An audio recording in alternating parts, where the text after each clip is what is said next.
ఇక ఈరోజు టాపిక్ గురించి చెప్తే, ఈరోజు టాపిక్ ఏంటంటే ఫాసిజానికి సూడో సైన్స్కి ఉన్న సంబంధం.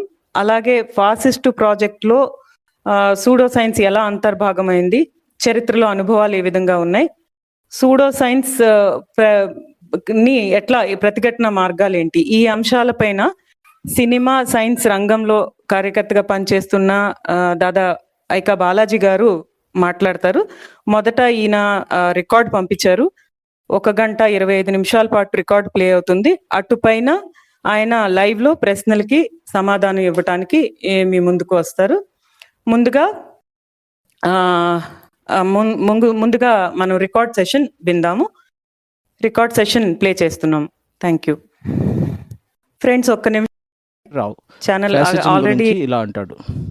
Fascism is the open terroristic dictatorship of the most reactionary, most chauvinistic and most imperialist elements of finance capital. తీవ్ర నియంతృత్వ జాతీయవాద పరిపాలనా విధానమే ఫ్యాసిజం. పెట్టుబడి తీవ్రమైన సంక్షోభంలో కూరుకుపోయినప్పుడు ఆ సంక్షోభ కారణాన్ని నుంచి ప్రజల్ని దృష్టి మళ్లించడానికి ఫ్యాసిస్టు పంథాను అనుసరిస్తుంది అని మనకి అర్థమవుతుంది.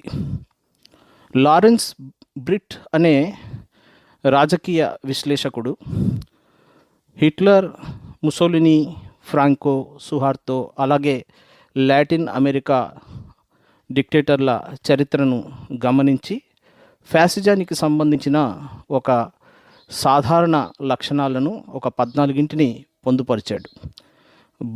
బలమైన నిరంతరాయ జాతీయవాదం, మానవ హక్కుల పట్ల చులకన భావం, శత్రువెవరో గుర్తింపజేస్తూ సమైక్యతను సాధించాలనుకోవడం, సైనికాధిపత్యం, ప్రబలమైన సెక్సిజం అంటే పురుషుల అధికారం పెరిగి స్త్రీలు రెండో శ్రేణికి నెట్టివేయబడ్డం, అలాగే నియంత్రిత ప్రసార మాధ్యమాలు, జాతీయ భద్రతపై అవసరానికి మించిన వక్కణింపు, మతంతో పెనవేసుకున్న ప్రభుత్వం, కార్పొరేట్ శక్తుల పరిరక్షణ, శ్రామిక వర్గ అణిచివేత, మేధావులు కళల పట్ల అసహ్యత, నేరం శిక్షల పేర దాడి, బంధుప్రీతి, అవినీతి, మోసపూరిత ఎన్నికలు ఇవన్నీ ఫ్యాసిజం లక్షణాలుగా ఆయన వివరించారు.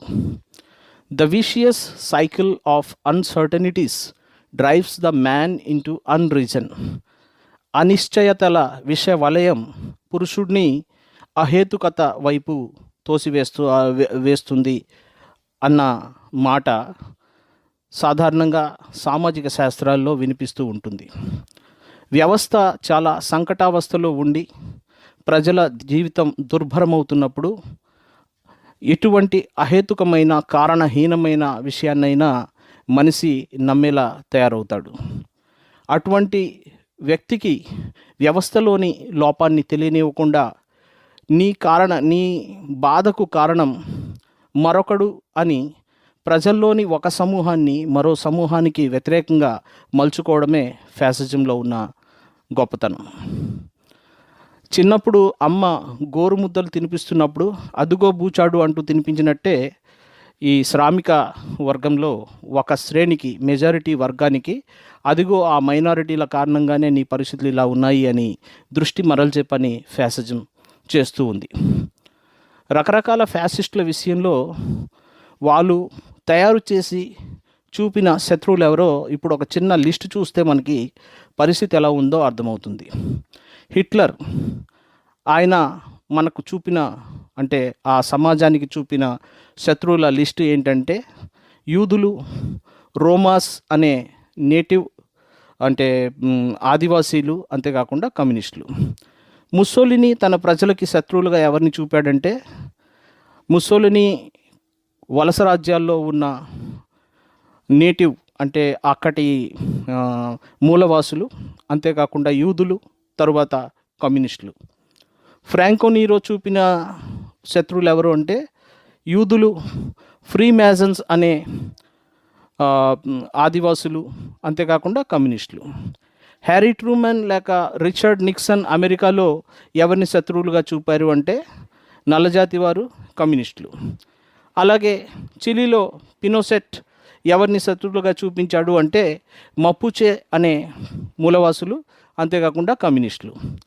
సుహార్తో ఇండోనేషియాలో ఎవరిని శత్రువులుగా చూపించాడు అంటే అబాంగన్ అనే జావా పూర్వీకులు, అంతేకాకుండా ఇండోనేషియాలో ఉంటున్న చైనీయులు, అంతేకాకుండా కమ్యూనిస్టులు. మరి తాజాగా మోదీ ముస్లింలను, మావోయిస్టులను, లేక అతనికి నచ్చిన ఎవరినైనా అర్బన్ నక్సల్ అనే పేరుతో వారిని శత్రువులుగా చూపిస్తున్నారు. ఈ లిస్టులో మనం కనుక చూసినట్లయితే ప్రజల సమస్యలకు గల అసలు కారణాన్ని వెతికిపట్టి ప్రజల్ని పోరాటాలకు సమీక్షించే కమ్యూనిస్టులు ప్రతి ఫ్యాసిస్టు దృష్టిలో కూడా ప్రజాశత్రువుగానే చిత్రితమై ఉన్నాడు. కాబట్టి కమ్యూనిజం అన్నది ఒక సైంటిఫిక్ ఐడియాలజీ అనుకున్నప్పుడు ఈ సైంటిఫిక్ సిద్ధాంతాన్ని ప్రచారంలో పెడుతున్న కమ్యూనిస్టులు ఫ్యాసిస్టుల దృష్టిలో ప్రధాన శత్రువులు. ఈ రకంగా ఫ్యాసిజం అన్నది ఎటువంటి సైంటిఫిక్ అవుట్లుక్ లేక సైంటిఫిక్ ఐడియాలజీనైనా తిరస్కరిస్తుంది. ఫ్యాసిజంలో ఉండే మరో అతి ముఖ్య లక్షణం ఏంటి అంటే ఫ్యాసిజం మోడర్నిజాన్ని లేక హేతుత్వాన్ని వ్యతిరేకిస్తుంది. ఈ రకంగా ఫ్యాసిజంలో సూడో సైన్స్ భావన అన్నది, అశాస్త్రీయ భావన అన్నది, అహేతుక భావన అన్నది నిహితంగా ఉంటుంది అని మనకి అర్థమవుతుంది. ఫ్యాసిస్టులు అనుసరించిన సూడో సైన్స్ ప్రాక్టీసెస్లో చాలా ముఖ్యమైనది ఒకటి, దేని కారణంగా అయితే పెద్ద ఎత్తున ఒక జాతి సంహారాలు అంటూ జరిగాయో అందులో ఒకటి యూజెనిక్స్ అన్నది ఒక గ్రీకు పదం. యు అంటే మంచి, జెనిక్స్ అంటే సంతానం. మంచి సంతానాన్ని అభివృద్ధి చేయడం అనేది యూజెనిక్స్ అనే భావనకు సంబంధించి అర్థం. ఈ భావన చాలా పాతకాలం నుంచే, ప్లాటో కాలం నుంచే ఉంది. యూజెనిక్స్లో 2 రకాల యూజెనిక్స్ ఉంటాయి. ఒకటి positive eugenics, 2 negative eugenics. Positive eugenics అంటే మంచి లక్షణాలు గల సంతతిని పెంచడం అనేది పాజిటివ్ యూజెనిక్స్ అయితే, మరి లోపాలతో ఉన్న సంతతిని హతమార్చడం అన్నది నెగటివ్ యూజెనిక్స్. ఈ రకంగా ఈ 2 పద్ధతుల్లో కూడా ఆరోగ్యవంతమైన సంతతిని మాత్రమే ముందుకు తీసుకెళ్ళొచ్చు అన్న భావన ఏవైతే చెట్లు చేమల విషయంలో ప్రయోగాల్లో జరుగుతూ ఉండేవో అవి మానవ సమాజంలో కూడా చేయొచ్చు అన్న భావన చాలా గతకాలం నుంచే ఇది వస్తూ వచ్చింది. దీన్ని అమెరికాలో, తర్వాత ఫ్రాన్స్లో, జర్మనీ, గ్రేట్ బ్రిటన్ ఇటువంటి దేశాల్లో ఈ యూజెనిక్స్ ప్రయోగాలు చాలా జరిగాయి. అమెరికాలో దీనికి పీఠస్థానం కాలిఫోర్నియా. అంతేకాకుండా ఈ యూజెనిక్స్ అనే భావన, దీనికి సంబంధించిన అభ్యాసం అన్నది Belgium, Brazil, Canada, Japan, Sweden లాంటి ప్రాంతాల్లో కూడా ఉంది. కానీ ఈ హిట్లర్ దగ్గరికి వచ్చేసరికి నాజీలు యూజెనిక్స్ని తమ జాతి సిద్ధాంతం ప్రకారం చాలా భయంకరమైన తారాస్థాయికి చేర్చారు. యూజెనిక్స్లో చేసే పనులు ఏమిటి అంటే జెనెటిక్ స్క్రీనింగ్, బర్త్ కంట్రోల్, అలాగే ఏవైనా లోపాలు ఉన్న సంతతిని కాకుండా చూడడం, ఫోర్స్డ్ స్టెరిలైజేషన్, సంతాన నిరోధ ఆపరేషన్లు అన్నవి బలవంతంగా చేయడము, ఇటువంటి విషయాల్ని యూజెనిక్స్లో ప్రయోగిస్తుంటారు. చాలామంది 2000లో కమల్ హాసన్ తీసిన హే రామ్ సినిమా చూసే ఉంటారు. అందులో ఒక దృశ్యంలో జబ్బుతో బాధపడుతున్న గుర్రాన్ని బుల్లెట్తో కాల్చి చంపేయాలి, ఇటువంటి గుర్రం అవసరం లేదు, ఆరోగ్యవంతమైన సంతతి మాత్రమే ఉండాలి అన్న విషయాన్ని కమల్ హాసన్కు అతడికి ఒక ఆర్ఎస్ఎస్ భావజాల వ్యక్తిగా మారుస్తున్న మరో పాత్రధారి అభ్యంకర్ చెప్తాడు. ఇప్పుడు జర్మనీలో హిట్లర్ తన ప్రాబల్యాన్ని పెంచుకుంటున్న రోజుల్లో యూదుల్ని ప్రధాన శత్రువులుగా చూపడం మొదలుపెట్టాడు. జర్మనీ ప్రజల దీనస్థితికి కారణం యూదులే అంటూ చెప్పడం జరిగింది. ఈ యూజనిక్స్ అన్నది ఈ విషయంలో ఈ యూదుల జనసంఖ్యని తగ్గించడంలో కూడా ఈ యూజనిక్స్ని ప్రయోగించడం జరిగింది. జర్మనీలో 1927లో Kaiser Wilhelm institute of anthropology, human heredity and eugenics అనే సంస్థను ఏర్పాటు చేశారు. ఏవైనా లోపాలతో ఉన్న వ్యక్తుల్ని చంపేయడం లాంటి పనులు చేసేవారు. ఒక ఫోటో ఆనాటి హిట్లర్ కాలంలో చాలా ఫేమస్ అయింది. ఆ ఫోటో ఎలా ఉంటుందంటే, ఆ ప్రచారంలో ఇవన్నీ చూస్తున్నారా, ఇవన్నీ బ్రతికించడానికి ప్రతి ఈ జర్మన్ రాజ్యం 6,000 రిక్ మార్కుల ధనాన్ని ఈయన లైఫ్ టైంలో ఖర్చు చేయవలసి ఉంటుంది. అనగా ఇదంతా ఒక మామూలు సగటు జర్మను ట్యాక్స్ నుంచే ఈ డబ్బుని భరించాల్సి వస్తుంది. ఇటువంటి వ్యక్తుల్ని బ్రతకనిచ్చి ఉంచడం అవసరమా అంటూ ఒక ఫేమస్ పోస్టర్ ఆ కాలంలో చాలా ప్రాచుర్యం పొందింది. అంటే దేశానికి అవసరం లేని ఏవైనా లోపాల, శారీరక లోపాలతో లేక మానసిక లోపాలతో ఉన్న వ్యక్తుల్ని చంపడం అన్నది అందులో ప్రోగ్రామ్గా ఉండేది. ఇక్కడ మున్సిపాలిటీ వాళ్ళు పిచ్చి కుక్కల్ని తీసుకుని వెళ్ళేటట్టు అటువంటి వ్యక్తుల్ని ఐడెంటిఫై చేసి వాడిని ఆ వ్యాన్లో కూడా తీసుకెళ్ళేవారు. అటువంటి వ్యాన్ల ఫోటోలు కూడా మనం ఇంటర్నెట్లో చూడొచ్చు. మొదట్లో వీళ్ళని చంపే పద్ధతి ఎలా ఉండేది అంటే, ఆ వ్యాన్ నుంచి వచ్చే ఎగ్జాస్ట్ గాళ్ళు వ్యాన్ బయటకు కాకుండా ఆ లోపల ఇటువంటి పట్టుబడిన వ్యక్తులు ఉన్న చోటునే ఆ గాలులన్నీ, విసగ వాయువులన్నీ చేరేటట్టు చేసి ఆ రకంగా ఆ వ్యాన్లోనే చంపేవారు. తర్వాత మెల్లమెల్లగా గ్యాస్ ఛాంబర్ల నిర్మాణం జర్మనీలో స్టార్ట్ అయింది. ఆ రకంగా గ్యాస్ ఛాంబర్లో కూడా ఇటువంటి సమాజంకి అవసరం కాని వ్యక్తుల్ని చంపడం అన్నది, అంటే మానవ హక్కులకు సంబంధించిన ఎటువంటి కన్సిడరేషన్ కూడా లేకుండా వీళ్ళని చంపడం వాళ్ళ పాలసీలో ఒక భాగంగా ఉండేది. ఇటువంటి వ్యక్తుల్ని ఐడెంటిఫై చేసే హాస్పిటళ్ళు జర్మనీలో 200 వరకు వచ్చాయి. ఆ కాలంలో ఇటువంటి వ్యక్తుల్ని 4 లక్షల మందిని చాలా ఫోర్స్డ్గా, అంటే వీళ్ళు లోపాలతో ఉన్నవాళ్ళు కాబట్టి వీళ్ళ నుంచి వచ్చే సంతానం లోపాలతో పుడుతుంది అని 4 లక్షల మందిని సంతాన నిరోధక ఆపరేషన్లు చేయించారు. మన దేశంలో సంజయ్ గాంధీ కాలంలో నస్బందీ అని మనం విన్నాము. అటువంటి నిర్బంధిత నస్బందీ ఆపరేషన్లు చేయడం అన్నది జరిగింది. తర్వాత సంజయ్ గాంధీ భార్య మేనకా గాంధీ బీజేపీలోకి చేరడము యాదృచ్ఛికం అవునో కాదో మనకు తెలియదు. మహాశ్వేతాదేవి ఒక కథ ఇటువంటి అంశం మీద, ఒక ఆదివాసికి జరిగిన నస్బందీ విషయంలో ఉంటుంది. జర్మన్లో అక్యుటన్ T4 అనే సంస్థ ఇటువంటి పనుల కోసమే తయారైంది. అది ఒక మొట్టమొదటి కేసు. తయారైన ఈ కేసుల్ని మనం గుర్తించే ఒక కార్యాలయం అడ్రస్ ప్రకారము ఈ సంస్థకి ఆ పేరు వచ్చింది. వీళ్ళు కేవలం అనవసరమైన సంతతిని హతమార్చడమే కాకుండా యూదుల్ని కూడా ఎలా హతమార్చాలో దానికి సంబంధించిన కొన్ని ప్రయోగాలు వాళ్ళు చేశారు. ఇప్పుడు జర్మనీలో ఒక కార్డు సిస్టమ్ ఒకటి చేశారు. హెలోరిత్ అనే ఒక కార్డు. ఇందులో ఒక వ్యక్తికి సంబంధించిన ఆరోగ్య సంబంధమైన ఇన్ఫర్మేషన్ అంతా అందులో ఉంటుంది.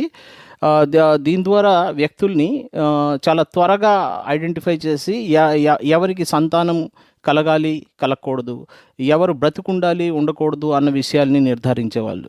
ఇటీవల కాలంలో మనం చాలా విషయాల్ని అప్పటి పరిస్థితి ఇప్పటి పరిస్థితిని కాస్త పోలిక చూసుకుంటూ ముందుకు వెళ్తే బాగుంటుంది. ఇప్పుడు ఆరోగ్య సేతు యాప్ కానీ లేక ఈఎస్ఐ హెల్త్ పాస్బుక్లు లాంటివి ఏవైతే వచ్చాయో వీటి చరిత్ర మున్ముందు మన దేశంలో ఎలా ఉండిపోతుందో ఇప్పటికైతే మనకు తెలియదు. ఇటువంటి పరిస్థితులు జర్మనీలో మనం చూసాము. అక్కడ కూడా హెల్త్ పాస్పోర్ట్ ఆర్కివా అనేది 1934లో ప్రవేశపెట్టారు.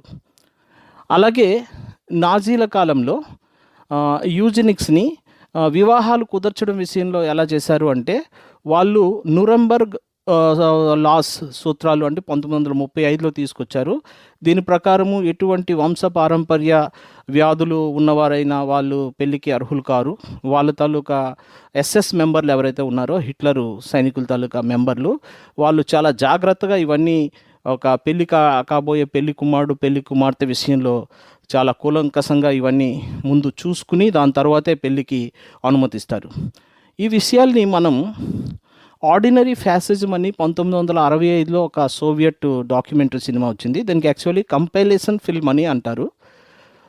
హిట్లరు చనిపోయిన తర్వాత, హిట్లర్ ఓడిపోయిన తర్వాత జర్మనీలో దొరికిన ఫిల్మ్ ఫుటేజ్ని అంతా రష్యా తీసుకువెళ్ళారు. ఆ ఫిల్మ్ ఫుటేజ్ని ఎడిట్ చేసి ఈ సినిమా తయారు చేయడం జరిగింది. ఇందులో ఆర్డినరీ ఫ్యాసిజంలో హిట్లర్ పాలసీలు ఏ రకంగా అనుసరించాడు అన్నది మొత్తం అందులో ఉంటుంది. ఆ సినిమాలోని దృశ్యాల్ని ఈనాటి మన భారతదేశ పరిస్థితులతో అన్వయించి పోల్చి చూసుకుంటే మనకి పరిస్థితులు చాలా బాగా అర్థమవుతాయి. ఈ వివాహాలకు సంబంధించి యూజెనిక్స్ని ఎలా వినియోగించేవారు అన్నదానికి సంబంధించి కూడా కొన్ని దృశ్యాలు ఇందులో ఉన్నాయి. అలాగే అబార్షన్స్ విషయంలో కూడా ఎలా ఉండేది అంటే, ఎవరైతే కొన్ని లోపాలతో ఉన్న వ్యక్తులు ఉన్నారో వాళ్ళ విషయంలో మాత్రమే అబార్షన్ అన్నది అనుమతి ఇచ్చేవారు. కానీ చాలా గొప్ప ఆర్య సంతతి, ఎందుకంటే హిట్లరు ఆర్య సంతతి తమ ఆర్య సంతతి ప్రపంచంలోనే అందరికీ మించిన గొప్ప సంతతి కాబట్టి ఆర్య సంతతిని ముందుకు తీసుకువెళ్ళాలి, ఆర్య సంతతిని పెంచడం కోసమే పెళ్ళిళ్ళు చేసుకోవాలి, ఆర్య సంతతిని పెంచే పనే స్త్రీల మహత్కార్యము అంటూ చెప్పి ఆర్య సంతతిని పెంచే స్త్రీలకి ప్రతి ఏడాది కూడా 4 కంటే ఎక్కువ పిల్లలు కన్న వాళ్ళకి బహుమతులు కూడా ఇచ్చే కార్యక్రమం ఆయన చేపట్టాడు. అటువంటి వ్యక్తులు ఎవరైనా ప్రభుత్వ అనుమతి లేకుండా అబార్షన్ చేస్తే అది కూడా నేరంగా ఉండేది. అంటే ఒక దేశానికి పనికొచ్చే ఒక గొప్ప ఆర్య సంతతిని భూమి మీద పడకుండా చేసిన నేరం కింద వాళ్ళకి శిక్షించేవారు. ఈ రకంగా హిట్లర్ తాలూకు జర్మనీలో ఈ యూజెనిక్స్ అనే ప్రాక్టీసు ఉండేది. ఇటలీ ముస్సోలినీ విషయంలో చూస్తే ఇతని తాలూకా రేషియల్ పాలసీ మరో రకంగా ఉండేది. అతను మొదట్లో యూదుల్ని తమ శత్రువులుగా గుర్తించడం లాంటి పని హిట్లర్ చేసే విధంగా లేకుండేది. కానీ మెల్లమెల్లగా హిట్లర్తో సన్నిహితంగా మెలగడంతో హిట్లర్ పాలసీల్ని ఆయన 1938 సరికి వంట పట్టించుకున్నాడు. మొదట్లో వీళ్ళు మేనిఫెస్టో ఆఫ్ రేస్ అనే ఒక మేనిఫెస్టోని తమ రేషియల్ పాలసీ అంటే యూదులకు లేక ఆదివాసీలకు వ్యతిరేకంగా తమ పాలసీని ఇంప్లిమెంట్ చేయడానికి ముందు దీన్ని బాగా ప్రచారంలో పెట్టారు 1938లో. ఈ పాలసీని యూజెనిక్స్ని నమ్మే లేక రేసిస్ట్ పాలసీని నమ్మే శాస్త్రవేత్తలు తయారు చేశారు. తర్వాత మెల్లమెల్లగా ఇటాలియన్ కూడా మహత్తరమైన ఆర్య సంతతికి చెందిన వాళ్ళు అయిపోయారు. కాబట్టి యూదులు కానీ లేక వీళ్ళ ఇటలీ కాలనీలుగా ఉన్న దేశాల్లోని ఆఫ్రికన్లు కానీ వాళ్ళకి నిమ్నజాతి సంతతిలా వాళ్ళకి కనిపించడం మొదలుపెట్టారు. వీళ్ళు కూడా తమ జాతి అహంకార సిద్ధాంతాన్ని వాళ్ళ కాలనీల్లో ప్రవేశపెట్టారు. తమ దేశంలో అయితే యూదులకి ఇవ్వాల్సిన సదుపాయాలన్నీ తగ్గించారు. యూదు సంతతి వాళ్ళకి ఆఫీషియల్గా మంచి ప్రభుత్వ ఉద్యోగాల్లో నుంచి తొలగించారు, లేక ప్రభుత్వ ఉద్యోగాల్లో చేరే రకంగా చేయలేదు. దాని తర్వాత వాళ్ళ వివాహాల్ని కూడా ఇతర ఇటలీ వాసులతో కాకుండా వాళ్ళు చూసుకున్నారు. అలానే ఆఫ్రికాలో వాళ్ళ కాలనీలుగా ఉన్న వాటిలో చాలా ఆఫ్రికా మూలజాతి వాసుల్ని వాళ్ళు చంపడం చేశారు. అలాగే ఇటాలియన్లు ఆ దేశంలో ఉన్న ఇటాలియన్ల కోసము ఒక సెపరేట్ ల్యాండ్ని తయారు చేశారు. తర్వాత ఈ ముస్సోలినీ పాలసీ లిబియా విషయానికి వచ్చేసరికి అరబ్బులతో ఎంతో సఖ్యంగా ఉన్నట్టు వాళ్ళకి మెప్పించే రకంగా కూడా ముస్సోలినీ తన విషయాన్ని కనపరిచాడు. తర్వాత అరబ్బు వెళ్ళినప్పుడు 1939లో వాళ్ళ డ్రెస్సులు వేసుకుని వాళ్ళలాగే వేష భాషలు మార్చడం అన్నది ఇటువంటివి చేశాడు. కానీ ఇటలీలో ముస్సోలినీ మరణం తర్వాత మాత్రము బడోగ్లియో గవర్నమెంట్ మాత్రము ఈ ద్వేషపూరితమైన జాతి సిద్ధాంతాన్ని విడిచిపెట్టింది. మన దేశంలో చాలా ఇంట్రెస్టింగ్గా ఈ హిట్లరు ముసోలిని ఇద్దరితో కూడా మన దేశం తాలూకు ఆర్ఎస్ఎస్ హిందుత్వ రాజకీయాల్లో ఉన్నవాళ్ళు చాలా మంచి సఖ్యతను మంచి స్నేహాన్ని వాళ్ళు నెరిపారు అన్న విషయాల్ని మనం చరిత్ర చూస్తే మనం చూడగలం. వాళ్ళు ఒక పృథ్వీరాజ్ చౌహాన్ అనే రాజు తరువాత 1000 ఏళ్ల తరువాత నిజమైన హిందూ పాలకుడు వచ్చాడు అన్న విషయాన్ని ఆ రకంగా ఆర్ఎస్ఎస్ వాళ్ళు మోదీ రాకతో ఆ రకంగా పొగిడారు. మన 2021 సరికి ఈ దేశాన్ని హిందూ రాష్ట్రంగా తయారు చేస్తామన్నది వాళ్ళ పరికల్పనలో భాగంగా ఉందని రాజేశ్వర్ సింగ్ అనే ఆర్ఎస్ఎస్ ఆఫీస్ బేరరు చెప్తాడు. మోహన్ దాస్ కరమ్చంద్ గాంధీని చంపిన టెర్రరిస్టులను హిందూ జాతీయవాదులుగా అభివర్ణించడాన్ని కూడా మనం చూడొచ్చు. నిజానికి నరేంద్ర మోదీ గుజరాత్ చీఫ్ మినిస్టర్గా ఉన్నప్పుడు 2013లోనే నేను ఒక హిందూ జాతీయవాదిని అంటూ చాలా గర్వంగా చెప్పుకున్నాడు. వీరికి 1925లో తయారైన ఆర్ఎస్ఎస్ తాలూకు ఒక ప్రముఖ నాయకుడు డాక్టర్ కేశవ్ బలిరామ్ హెడ్గేవార్, ఆయన్ని డాక్టర్జీ అని అంటుంటారు. ఆయనతో పాటు బాలకృష్ణ శివరామ్ మూంజే, వీళ్ళందరూ కూడా ఇటలీలోని ముసోలినీతో తరువాత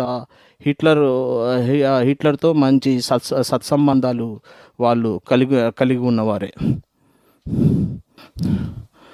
ఒక ఇటాలియన్ పరిశోధకవేత్త మార్జియా కషులరి, ఆయన మూంజే అనే ఆర్ఎస్ఎస్ నాయకుడి డైరీస్ వాటిని పరిశోధించి ఇటలీలోని ముసోలినీకి తరువాత ఈ ఆర్ఎస్ఎస్కి ఉన్న సంబంధాలని అతను ఎన్నో వింత వింత విషయాల్ని మనకి ఆయన తన పరిశోధనలో వెల్లడిస్తాడు.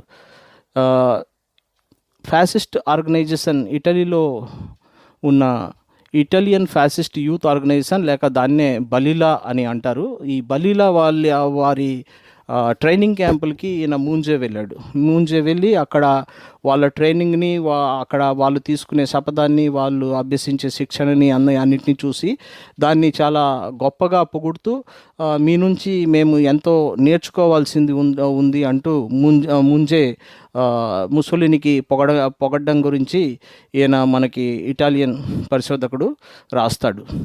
తర్వాత 1934 మార్చి 31న మూంజే లాలు గోఖలేతో ఒక సమావేశం జరిగినప్పుడు ఈ ఇటాలియన్ బలిలా నుండి మనం ఎంతో నేర్చుకోవాల్సింది ఉంది. మన హిందూ దేశంలో కూడా ఒక శివాజీ తరువాత ముసోలిని లేక హిట్లర్ లాంటి వ్యక్తి ఇక్కడ రావాల్సి ఉంది అంటూ ఆయన తన డైరీలో రాసిన సంగతిని కూడా మనము ఈ పరిశోధనా పత్రాల్లో మనం చూడవచ్చు. దాని తర్వాత Moonje preface to the scheme of Central Hindu Military Society and its military school అనే పత్రంలో ఏం చెప్తాడంటే, this training is meant for qualifying and fitting our boys for the game of killing masses of men with the ambition of winning victory with the best possible casualties of dead and wounded while causing the utmost possible to the adversary. అంటే శత్రువులకి అత్యధిక నష్టాన్ని కలిగిస్తూ ఎక్కువ మందిని చంపగల ఒక శిక్షణని మన అబ్బాయిలు కూడా ఇటువంటి స్కూళ్ళలో శిక్షణ పొందాలి అన్న విషయాన్ని ఆయన వర్ణిస్తాడు. తరువాత ఇదే విషయాన్ని చరిత్రకారుడు రామచంద్ర గుహ కూడా ఒక వ్యాసంలో ఆర్ఎస్ఎస్ తాలూకు ముసోలిని లేక హిట్లర్ భక్తి గురించి కూడా ఆయన వర్ణిస్తాడు. చాలా ఫేమస్గా మనం కోట్ చేసే ఒక కొటేషన్ ఉంది. గోల్వాల్కర్, ఆయన ఆర్ఎస్ఎస్ వర్గాల్లో గురూజీ అని అంటారు. ఆయన రాసిన ఒక పుస్తకంలో, German race has now become the topic of the day. To keep up the purity of race and its culture, Germany shocked the world by her purging the country of Semitic races, the Jews. Race pride is at the highest has been manifested here. Germany has shown how well, nigh impossible it is for the races and cultures, having differences going to the root to be assimilated into one united whole, a good lesson for us in Hindustan to learn and profit by అని ఆయన రాశాడు. అంటే ఒక రెండు వేర్వేరు సంస్కృతులు గల జాతులు ఒకచోట కలిసి ఉండజాలవు అన్న విషయాన్ని జర్మనీ ప్రపంచానికి చాటి చెప్పిందని, ఆ రకంగా సెమెటిక్ జాతులైనటువంటి యూదుల జాడ్యాన్ని వదిలించుకోవడంలో జర్మనీ ఎటువంటి ఉదాహరణ అయితే చూపించిందో దాని నుంచి మనం హిందుస్థాన్లో మనం కూడా దాని నుంచి నేర్చుకుని లాభపడవలసి ఉంటుంది అన్న విషయాన్ని ఆయన తన పుస్తకంలో చెప్తాడు. ఇది చాలా వాళ్ళు బీజేపీ వర్గాలు ఎంత ఇది మాది కాదనుకున్నా ఇది పదే పదే ఉల్లేఖించాల్సిన ఒక కొటేషన్గా మనము చెప్పుకోవచ్చు. జర్మనీలో యూదుల ఊచకోతని సమర్థించిన ఆర్ఎస్ఎస్ వాళ్ళే ప్రస్తుతం యూదుల రాజ్యమైన ఇజ్రాయెల్తో కూడా వాళ్ళు మంచి పొత్తుగా ఉండడం మనకి ఆశ్చర్యం కల్పిస్తుంది. నిజానికి చెప్పాలంటే ఎప్పుడెప్పుడైతే బీజేపీ రాజ్యాధికారంలోకి వచ్చిందో అప్పుడప్పుడు యూదులతో ఈ ఇజ్రాయేలీ ప్రభుత్వంతో మన సంబంధాలు మెరుగయ్యాయి అన్న విషయాల్ని వాళ్ళు చెప్తారు. దీనికి ఒకటే కారణం అనుకోవాలి. ఇప్పుడు ఇజ్రాయెల్ అన్నది అరబ్ దేశాల్లో ముస్లింలకు వ్యతిరేకంగా పనిచేస్తున్న ఒక టెర్రరిస్ట్ రాజ్యం కనుక దాని పట్ల వీళ్ళకి ప్రేమ ఎక్కువైంది. ఆనాడు మాత్రం హిట్లరు యూదుల్ని ఊచకోత కోస్తున్నప్పుడు హిట్లర్కి సమర్థించిన వాళ్ళే ఈనాడు ఇలా ప్రవర్తిస్తుంటారు. అంటే ఫ్యాసిస్టులు ఎప్పుడు అవకాశవాదులుగా ఉంటారు అన్న విషయం మనకి అర్థమవుతుంది. ఇస్లామోఫోబియా అన్నది హిందుత్వ తాలూకా ఒక ముఖ్యమైన ఎజెండాగా ఉంది. అలాగే మియన్మార్లో కూడా ఈ రోహింగ్యా ముస్లింలను ఊచకోత కోయడం, వాళ్ళు మన దేశానికి రావడం, మన దేశం ఆశ్రయం ఇవ్వడానికి నిరాకరించడం వగైరా మనం చూసాము.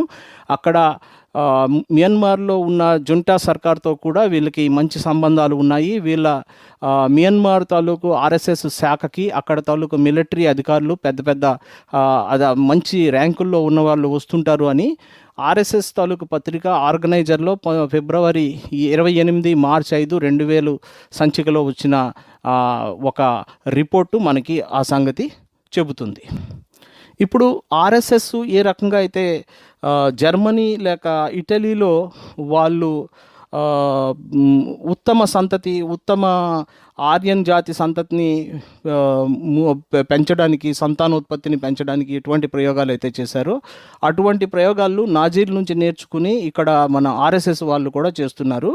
వాళ్ళ తాలూకా ఒక ఆరోగ్య భారతి అని ఒక హెల్త్ వింగ్, ఆరోగ్య శాఖ ఉంది ఆర్ఎస్ఎస్ వాళ్ళది. వాళ్ళ అండర్లో గర్భ విజ్ఞాన సంస్కార్, యూటరస్ సైన్స్ కల్చర్ అనేది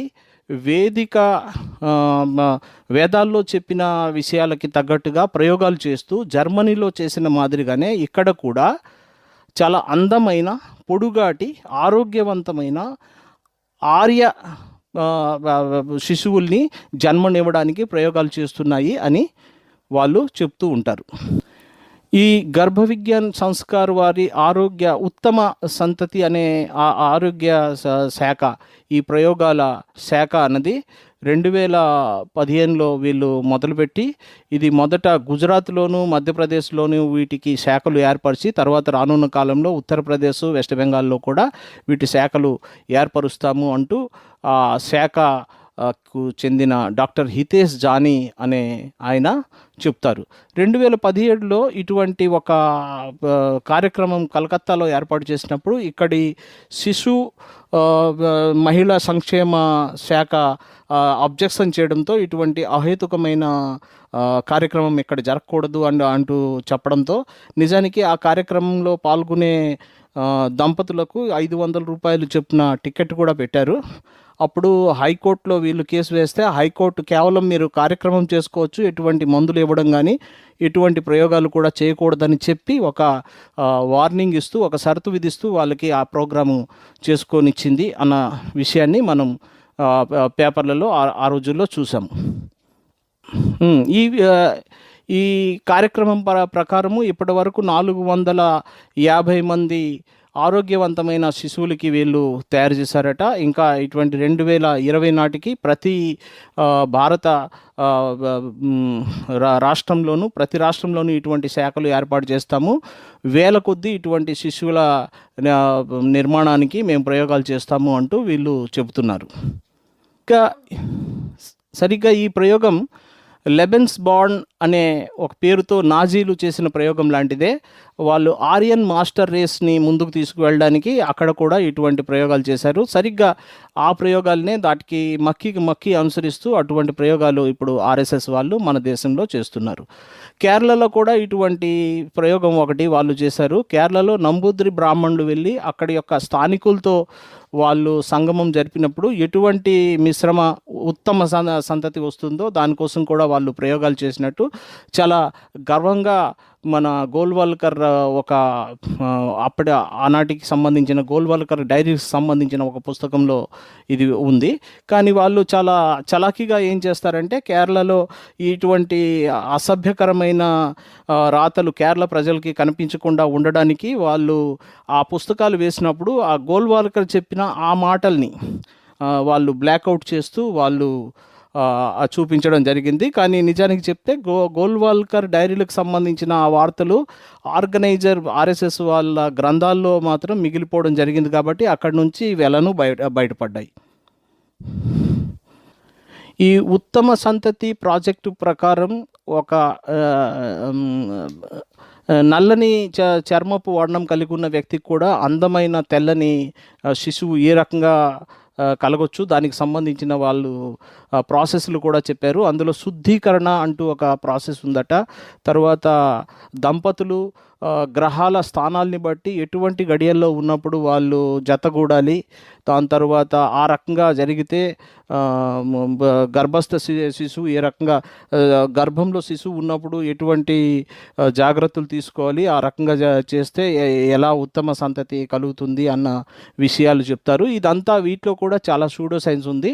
అసలు విషయం ఏంటంటే ఇలా చేసిన ఎన్నో ప్రయోగాల తర్వాత కూడా వాళ్ళు ఉత్తమ సంతతిని జన్మనివ్వలేకపోయారు అన్న ఉదాహరణలు అటు జర్మనీలో కూడా ఉన్నాయి, ఇటు ఇండియాలో కూడా చూస్తున్నాం. కానీ వీళ్ళ ఈ ప్రయోగాల్ని మాత్రం ఆపడం లేదు. ఆ దారిలోనే వాళ్ళు ముందుకు వెళ్తూ ఉన్నారు.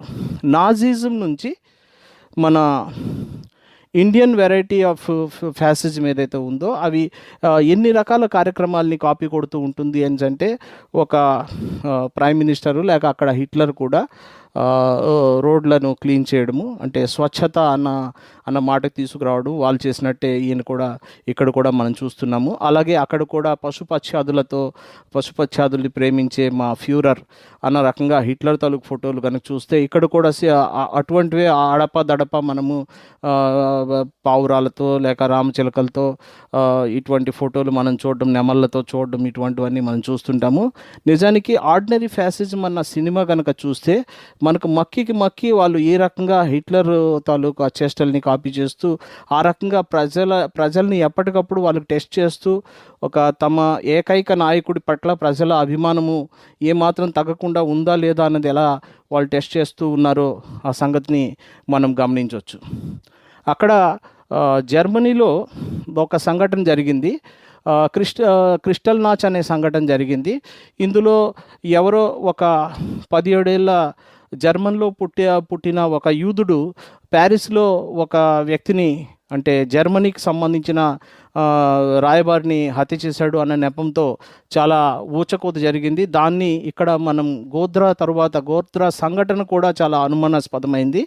ఆ సంఘటనని చూపి గోద్రా తర్వాత ఇక్కడ కూడా ముస్లింల ఊచకోత జరగడం కూడా దాని నుంచి కాపీ కొట్టినట్టే మనం తెలుసుకోవచ్చు. అలానే జర్మన్ పార్లమెంట్కి అగ్గి తగిలించి రిక్స్టాగ్ ఫైర్ ట్రయల్ 1933లో జరిగిన చందంగానే ఇక్కడ కూడా ప్రధానమంత్రికి హత్య చేసే యత్నం జరిగింది అంటూ భీమా కోరేగాం కేసులో చాలామంది మానవ హక్కుల కార్యకర్తల్ని అలాగే చాలామంది రచయితల్ని అందరినీ వాళ్ళు కారాగారాల్లో వాళ్ళు బంధించడం అన్నది కూడా ఇక్కడ చూసాము. అక్కడ నూరెంబర్గ్ లా 1935లో తెచ్చి అక్కడ చాలామంది యొక్క ఈ పౌరసత్వాన్ని ప్రశ్నార్థకం చేసిన చందంగానే ఇక్కడ కూడా ఎన్ఆర్సీ లేక సిఐఏ 2019లో తీసుకురావడం చూస్తున్నాము. ఈ రకంగా మన ఇండియన్ వెరైటీ ఆఫ్ ఫ్యాసిజం అన్నది నాజీజాన్ని ఈ రకంగా కాపీ కొడుతూ ముందుకు వెళ్తుందో మనం చూస్తాము. ఈ సూడో సైన్స్ విషయంలో కూడా ఇదే విషయాల్ని మనం చూస్తాం. వర్తమాన భారతంలో సూడో సైన్స్ రాజ్యమేలుతున్న పరిస్థితిని మనము అర్థం చేసుకోవడానికి ఒక సూక్ష్మంగా శాస్త్రీయ పద్ధతి అంటే ఏంటి తెలుసుకోవాలి.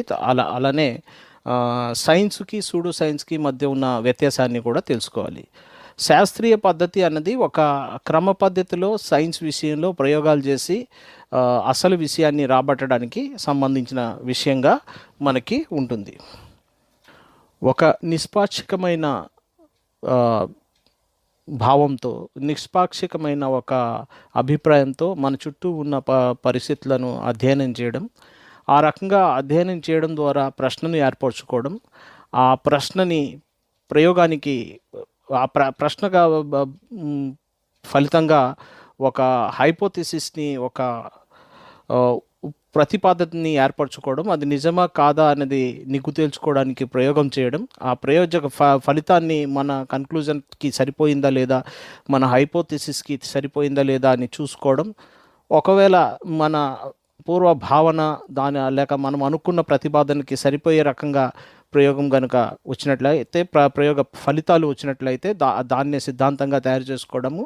రానట్టయితే మనం వేసుకున్న ప్రశ్నలోనే ఏదో ఒక పొరపాటు ఉందని మళ్ళీ పరిశీలన చేయడం, మళ్ళీ ప్రశ్న వేసుకోవడం, ఇదంతా ఒక సైన్సు పద్ధతి.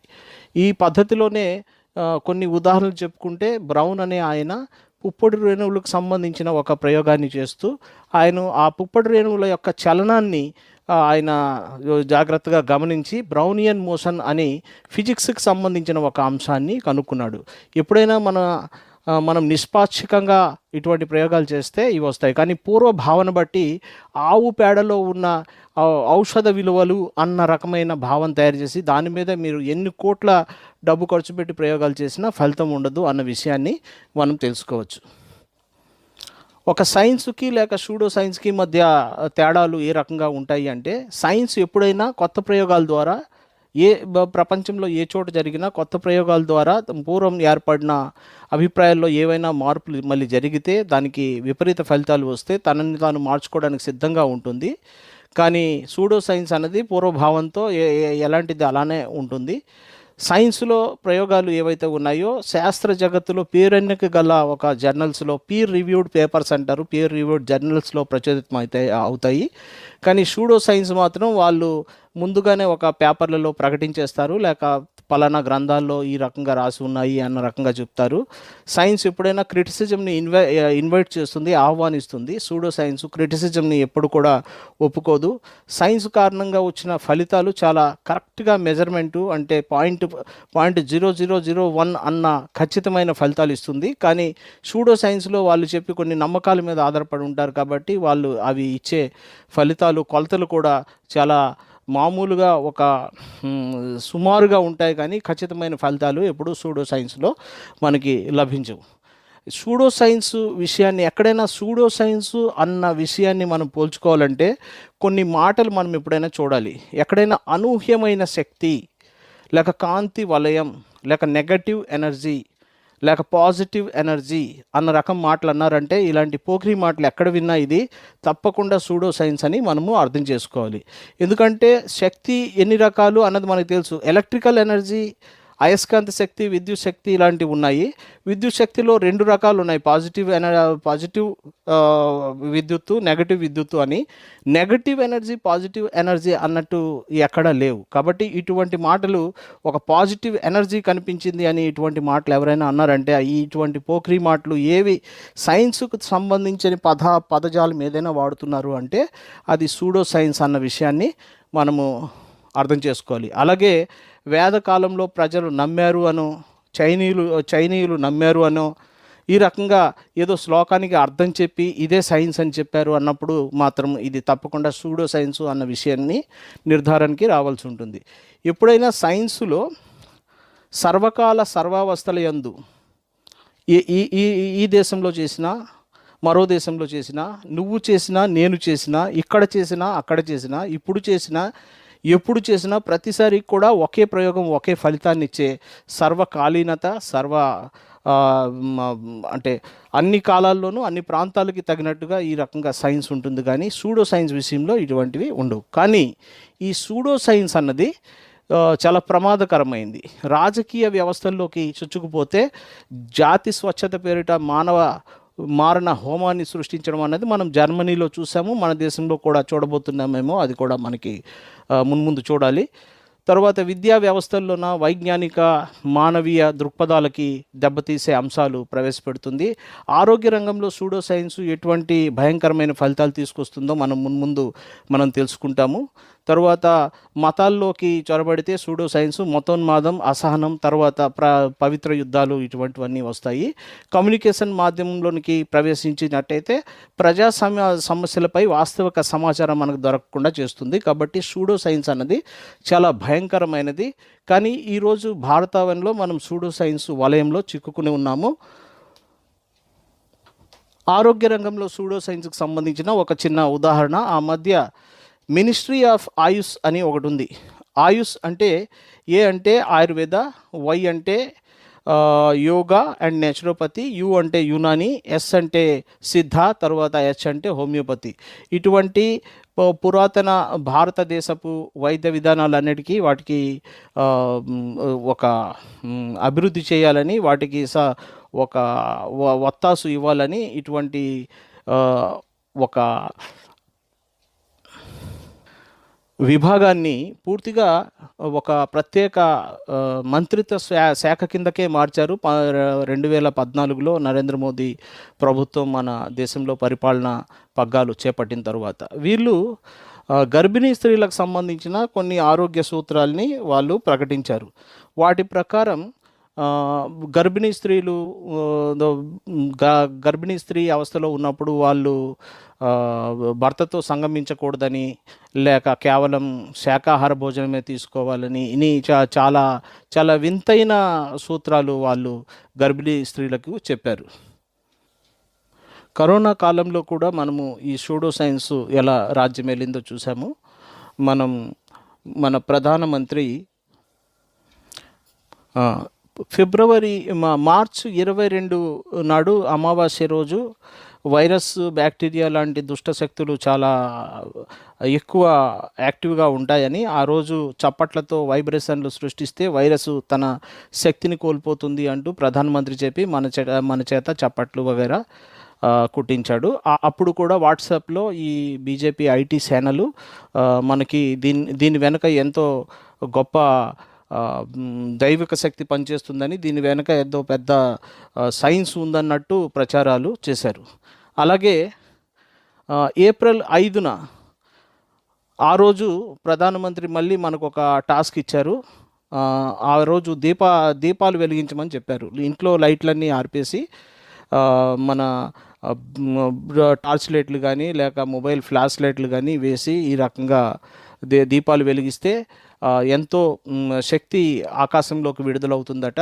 ఆ రోజుల్లో వచ్చిన ఒక వాట్సాప్ మెసేజ్ కనుక చూస్తే ఈ రకంగా ఉంది: ప్రతి ఇంటిలో 9 గంటల 9 నిమిషాల 9 సెకండ్లకు 9 దీపాలు వెలిగిస్తే ప్రతి దీపం యొక్క వెలుగు ఆకాశంలోకి విడుదలయ్యి, ఇలా విడుదలైన అన్ని దీపాల వెలుగులు ఫోటాన్ శక్తులుగా మారి అప్పుడు నవగ్రహాలన్నీ ఒకటిదానితో ఒకటి కలిసి ప్రయాగ అనే కక్షలోకి వస్తాయట. అలా రావడం వల్ల నవగ్రహాలు అత్యంత శక్తివంతంగా తయారవుతాయట. అవి ప్రయాగ కక్షలో తిరగడం వల్ల ఒకేసారి కొన్ని కోట్ల దీపాల వెలుగుల వల్ల 33 కోట్ల దేవతలు రాహుకేతువుల నుండి విముక్తులై ఆ ఫోటాన్ శక్తిని క్వాంటం శక్తిగా, ఆ క్వాంటం శక్తి ఆటమిక్ ఎనర్జీగా మారుస్తారు. ఆ ఆటమిక్ ఎనర్జీయే కరోనాని చంపుతుంది. అది మన దీపాల, మన సంస్కృతి, మన పురాతన సనాతన రహస్యం అంటూ ఇటువంటి మెసేజ్లు వాట్సాప్లో వచ్చాయి. ఈ రకంగా ప్రతి చర్య వెనుక ఎంతో పెద్ద విజ్ఞానం ఉంది అన్నట్టు ఈ సూడో సైన్సు ప్రచారాలు కొనసాగుతాయి. ఇందులో క్వాంటమ్ ఎనర్జీ అని, ఫోటాన్ శక్తి అని, ఆటమిక్ ఎనర్జీ అని ఇటువంటి మాటలు చూసి బోల్తా పడిపోయి నిజంగానే ఇది సైన్స్ ఏమో అని సామాన్య జనాలు నమ్మే అవకాశం ఉంది. సాధారణంగా మన వేదిక లాంటి వేదికల్లో ఇటువంటి మామూలు విషయాలపై పెద్ద చర్చ అవసరం లేదు. కానీ మామూలు జనాల దగ్గర మాత్రము ఈ విషయాల్ని కూడా చర్చించాల్సిన అవసరం ఉంది. ఎప్పుడైనా 9 గ్రహాలు ఒకే కక్షలోకి వస్తే ఆ గ్రహాలు మనుగడ సాగుతుందా? ఆ గ్రహాల్లో భాగంగా ఉన్న మన మనుగడ ఉంటుందా అనే ఆలోచన రాదు. అలాగే రాహుకేతువులు కానీ ఇవి గ్రహాలా కావా అన్న విషయం కూడా ఆలోచించాలి. ఒకప్పుడు మురళీ మనోహర్ జోషి మంత్రిగా ఉన్నప్పుడు ఆ, యూనివర్సిటీల్లో జ్యోతిష్య శాస్త్రము ప్రవేశపెట్టాలని ఆయన చెప్పడం జరిగింది. అసలు రాహుకేతువులు అన్నవి నవగ్రహాల్లో ఎక్కడున్నాయి, మనకు తెలిసిన గ్రహాలు కావు కదా. అలానే సూర్యుడు గ్రహం కాదు, కానీ జ్యోతిష్యం ప్రకారం గ్రహం. అలాగే చంద్రుడు ఉపగ్రహం అయితే జ్యోతిష్యం ప్రకారం గ్రహం. సూర్యుడి చుట్టూ గ్రహాలన్నీ తిరిగితే మన జ్యోతిష్యంలో అయితే భూమి చుట్టూ ఈ గ్రహాలన్నీ తిరుగుతాయి. కాబట్టి ఈ రకంగా జ్యోతిష్యం, ఈ రకంగా సూడో సైన్స్ మనకు అందరికీ తెలిసిందే. కానీ ఈ విషయాల్ని చాలా పకడ్బందీగా, చాలా గౌరవంగా వీళ్ళు ఈనాటి భారతదేశంలో ప్రచారం చేస్తున్నారు. సూర్యుడు పలానా రాశిలోకి ప్రవేశించడం అన్నది కూడా ఇటువంటి విషయమే. ఒక రాశిలో ఉన్న నక్షత్రాలు వాటి మధ్య ఎన్నెన్నో కాంతి సంవత్సరాల దూరం ఉంటుంది. భూమి నుండి మనం చూస్తున్న డైరెక్షన్ను బట్టి ఆ డైరెక్షన్లో అవన్నీ ఒక రాశిలా, ఒక ఆకృతిలో ఏర్పడి ఉంటాయి. కానీ అందులోకి మన సూర్యుడు ఎవరో తమ స్థానాన్ని విడిచి వాటి మధ్యలోకి ప్రవేశించడం అంటూ జరగదు. కాబట్టి జ్యోతిష్యంలో చెప్పే ఇటువంటి విషయాలన్నీ సూడో సైన్స్ అనే విషయాన్ని మనం నమ్మాలి. అలాగే ఈ సూడో సైన్స్ వాతావరణంలో కొంతమంది దొంగ బాబాలు తమ వ్యాపార సామ్రాజ్యాన్ని అలా మెరుగుపరుచుకుంటూ ఉన్నారు. ఈ మధ్యకాలంలోనే పతంజలి మన రామ్దేవ్ బాబా కరోనిల్ అనే మందుని తీసుకుని వచ్చాడు. అందులో చాలా తతంగం జరిగింది. ఆ మందుకి మొదట కరోనా చికిత్స కోసం ఇది అద్భుతంగా పనిచేస్తుంది అని చెప్తే, ఆయుష్ వారికి రామ్దేవ్ బాబాకి మధ్యన ఏవో పొరపచ్చాల కారణంగా ఆ మందుకి పర్మిషన్ మొదట్లో నిరాకరించడం, తర్వాత బాబాకి వారికి మధ్యన ఏదో పొత్తు కుదరడం, దాని తర్వాత మళ్ళీ ఈ కరోనిల్ ట్యాబ్లెట్ని మార్కెట్లో కరోనా మేనేజ్మెంట్కి సంబంధించిన ఒక మందుగా విడుదల చేయొచ్చు అని చెప్పడము. ఇది కూడా ఆరోగ్య రంగంలో సూడో సైన్స్కి సంబంధించిన విషయం. నిజానికి చెప్పాలంటే ఒకవేళ కరోనాకి నివారణ ఈ కరోనిల్ ట్యాబ్లెట్ అయినట్టయితే ఇది ప్రపంచంలో ఎన్నో దేశాలు ఈ మందుపై ఆధారపడేవి. అంతేకాకుండా ఒక ఆయుర్వేద మందుకి కరోనిల్ అనే ఇంగ్లీష్ పేరు పెట్టడం కూడా మనకి ఆశ్చర్యం కలిగించక మానదు. కానీ ఈ సూడో సైన్స్తో పాటు ఈ దొంగ బాబాలు, ఈ రాజకీయవేత్తలు అందరూ కుమ్ముక్కైపోవడం వల్ల ఇటువంటి వ్యాపారం కూడా కొనసాగుతూ ఉంది. అలాగే ఆయుష్ వారి ఔషధాలు BGR-34 అని, IME-9 అని, ఆర్సెనికమ్ ఆల్బమ్ 30 అని, ఇటువంటి ఎన్నో మందులు, ఆయుష్ క్వాత్ అని, ఇటువంటి మందులు ఎన్నో రకరకాల వ్యాధుల కోసం పనిచేస్తాయి అంటూ వాళ్ళు క్లెయిమ్ చేస్తున్నారు. కానీ ఇవి కూడా చాలా పార్శ్వ ప్రభావాల్ని కలిగిస్తూ ప్రజారోగ్యానికి దెబ్బ కలిగించేవిగా ఉన్నాయి. ఇటువంటి మందుల్ని కూడా ఇండైరెక్ట్గా మన ప్రభుత్వం వత్తాసు పలకడం, వీటికి ఈ సూడో సైంటిఫిక్ అట్మాస్ఫియర్లో వీటిని ప్రజల మీద రుద్దడం అనేది మనం చూస్తున్న నేడు చాలా విచారకరమైన. కాబట్టి ఈ పరిస్థితిని మనం చూస్తున్నాము. ఇండియన్ సైన్స్ కాంగ్రెస్ అని శాస్త్రవేత్తల తాలూకా వార్షిక ఒక సమ్మేళనాలు జరుగుతూ ఉంటాయి. ఇండియన్ సైన్స్ కాంగ్రెస్లో కూడా చాలా వింతైన విషయాలు చాలా ఏళ్ళుగా ముందుకు వస్తున్నాయి.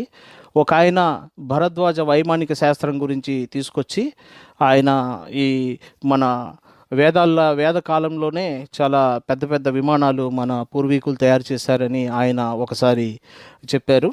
అందులో చాలా పెద్ద పెద్ద ఇంచుమించు 5 అంతస్తుల సైజులో ఉండే విమానాలు కూడా సుందర విమాన అంటూ అటువంటి విమానాలు 12,800 మైళ్ళ వేగంతో ఇది దూసుకుపోయే విమానాలు, గోమూత్రం గజమూత్రాలతో నడిచే విమానాలు, పాదరసపు ఆవిర్లతో సౌరశక్తితో నడిచే ఈ విమానాలు అంటూ ఈ విమానాల్లో ఉన్న పైలట్లు ఆవు, గేదె, మేకపాలు తాగేవారని, అంతేకాకుండా వాళ్ళ తాలూకు దుస్తులు కూడా ఒక కొత్త రకమైన పత్తి లేక సిల్క్ దారాలతో తయారవడం కారణంగా అవి వాటర్ ప్రూఫ్గాను షాక్ ప్రూఫ్గాను ఉంటాయని, ఇటువంటి ఎన్నో సంగతులు. ఇవన్నీ ఎక్కడ జరుగుతున్నాయంటే 102వ ఇండియన్ సైన్స్ కాంగ్రెస్ జనవరి 3, 2015లో జరిగినప్పుడు అక్కడ ఒక పైలట్ శిక్షణ కేంద్రం తాలూకా మాజీ ప్రధానోపాధ్యాయుడు ఆనంద్ బోడాస్ లాంటి వాళ్ళు చెప్పారు. ఇటువంటివి ఈ సూడో సైంటిఫిక్ వాదనలు ఈ సైన్స్ కాంగ్రెస్ల్లో కూడా చాలా విపరీతంగా ప్రతి ఏడాది సైన్స్ కాంగ్రెస్లో ఎవరో ఒకరు, ఒక యూనివర్సిటీ వైస్ ఛాన్సలర్ కావచ్చు, లేక ఒక సెంట్రల్ మినిస్టర్ కావచ్చు, సాక్షాత్తు ప్రధానమంత్రి స్వయంగా కావచ్చు, అన్నీ మన వేదాల్లోనే ఉన్నాయి అన్న రకంగా చెప్పడం జరుగుతూ ఉంది. అసలు అన్నీ మన వేదాల్లో ఉన్నాయి కాబట్టి ఆ పూర్వకాలపు వైభవం ఎంతో గొప్పది కాబట్టి ఆ కాలానికి మనం తిరిగి వెళ్తాం అన్నది వీళ్ళు చెప్పకనే చెబుతూ ఉంటారు.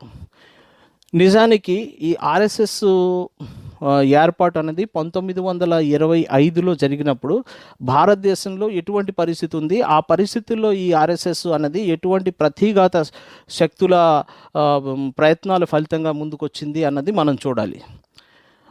ఆ రోజు భారతదేశంలో మహారాష్ట్ర కేంద్రంగా అస్పృశ్యులు లేక దళితులు ఎవరైతే ఉన్నారో వాళ్ళు తమ హక్కుల్ని సాధించుకునే ఒక పోరాటం చేస్తూ ఉన్నారు. తరువాత స్వాతంత్రోద్యమ పోరాటంలో హిందువులతో పాటు ముస్లింలు, ఈ శ్రమజీవులందరూ కలిసికట్టుగా బ్రిటిష్ సామ్రాజ్యవాదానికి వ్యతిరేకంగా పోరాటం చేస్తూ ఉన్నారు.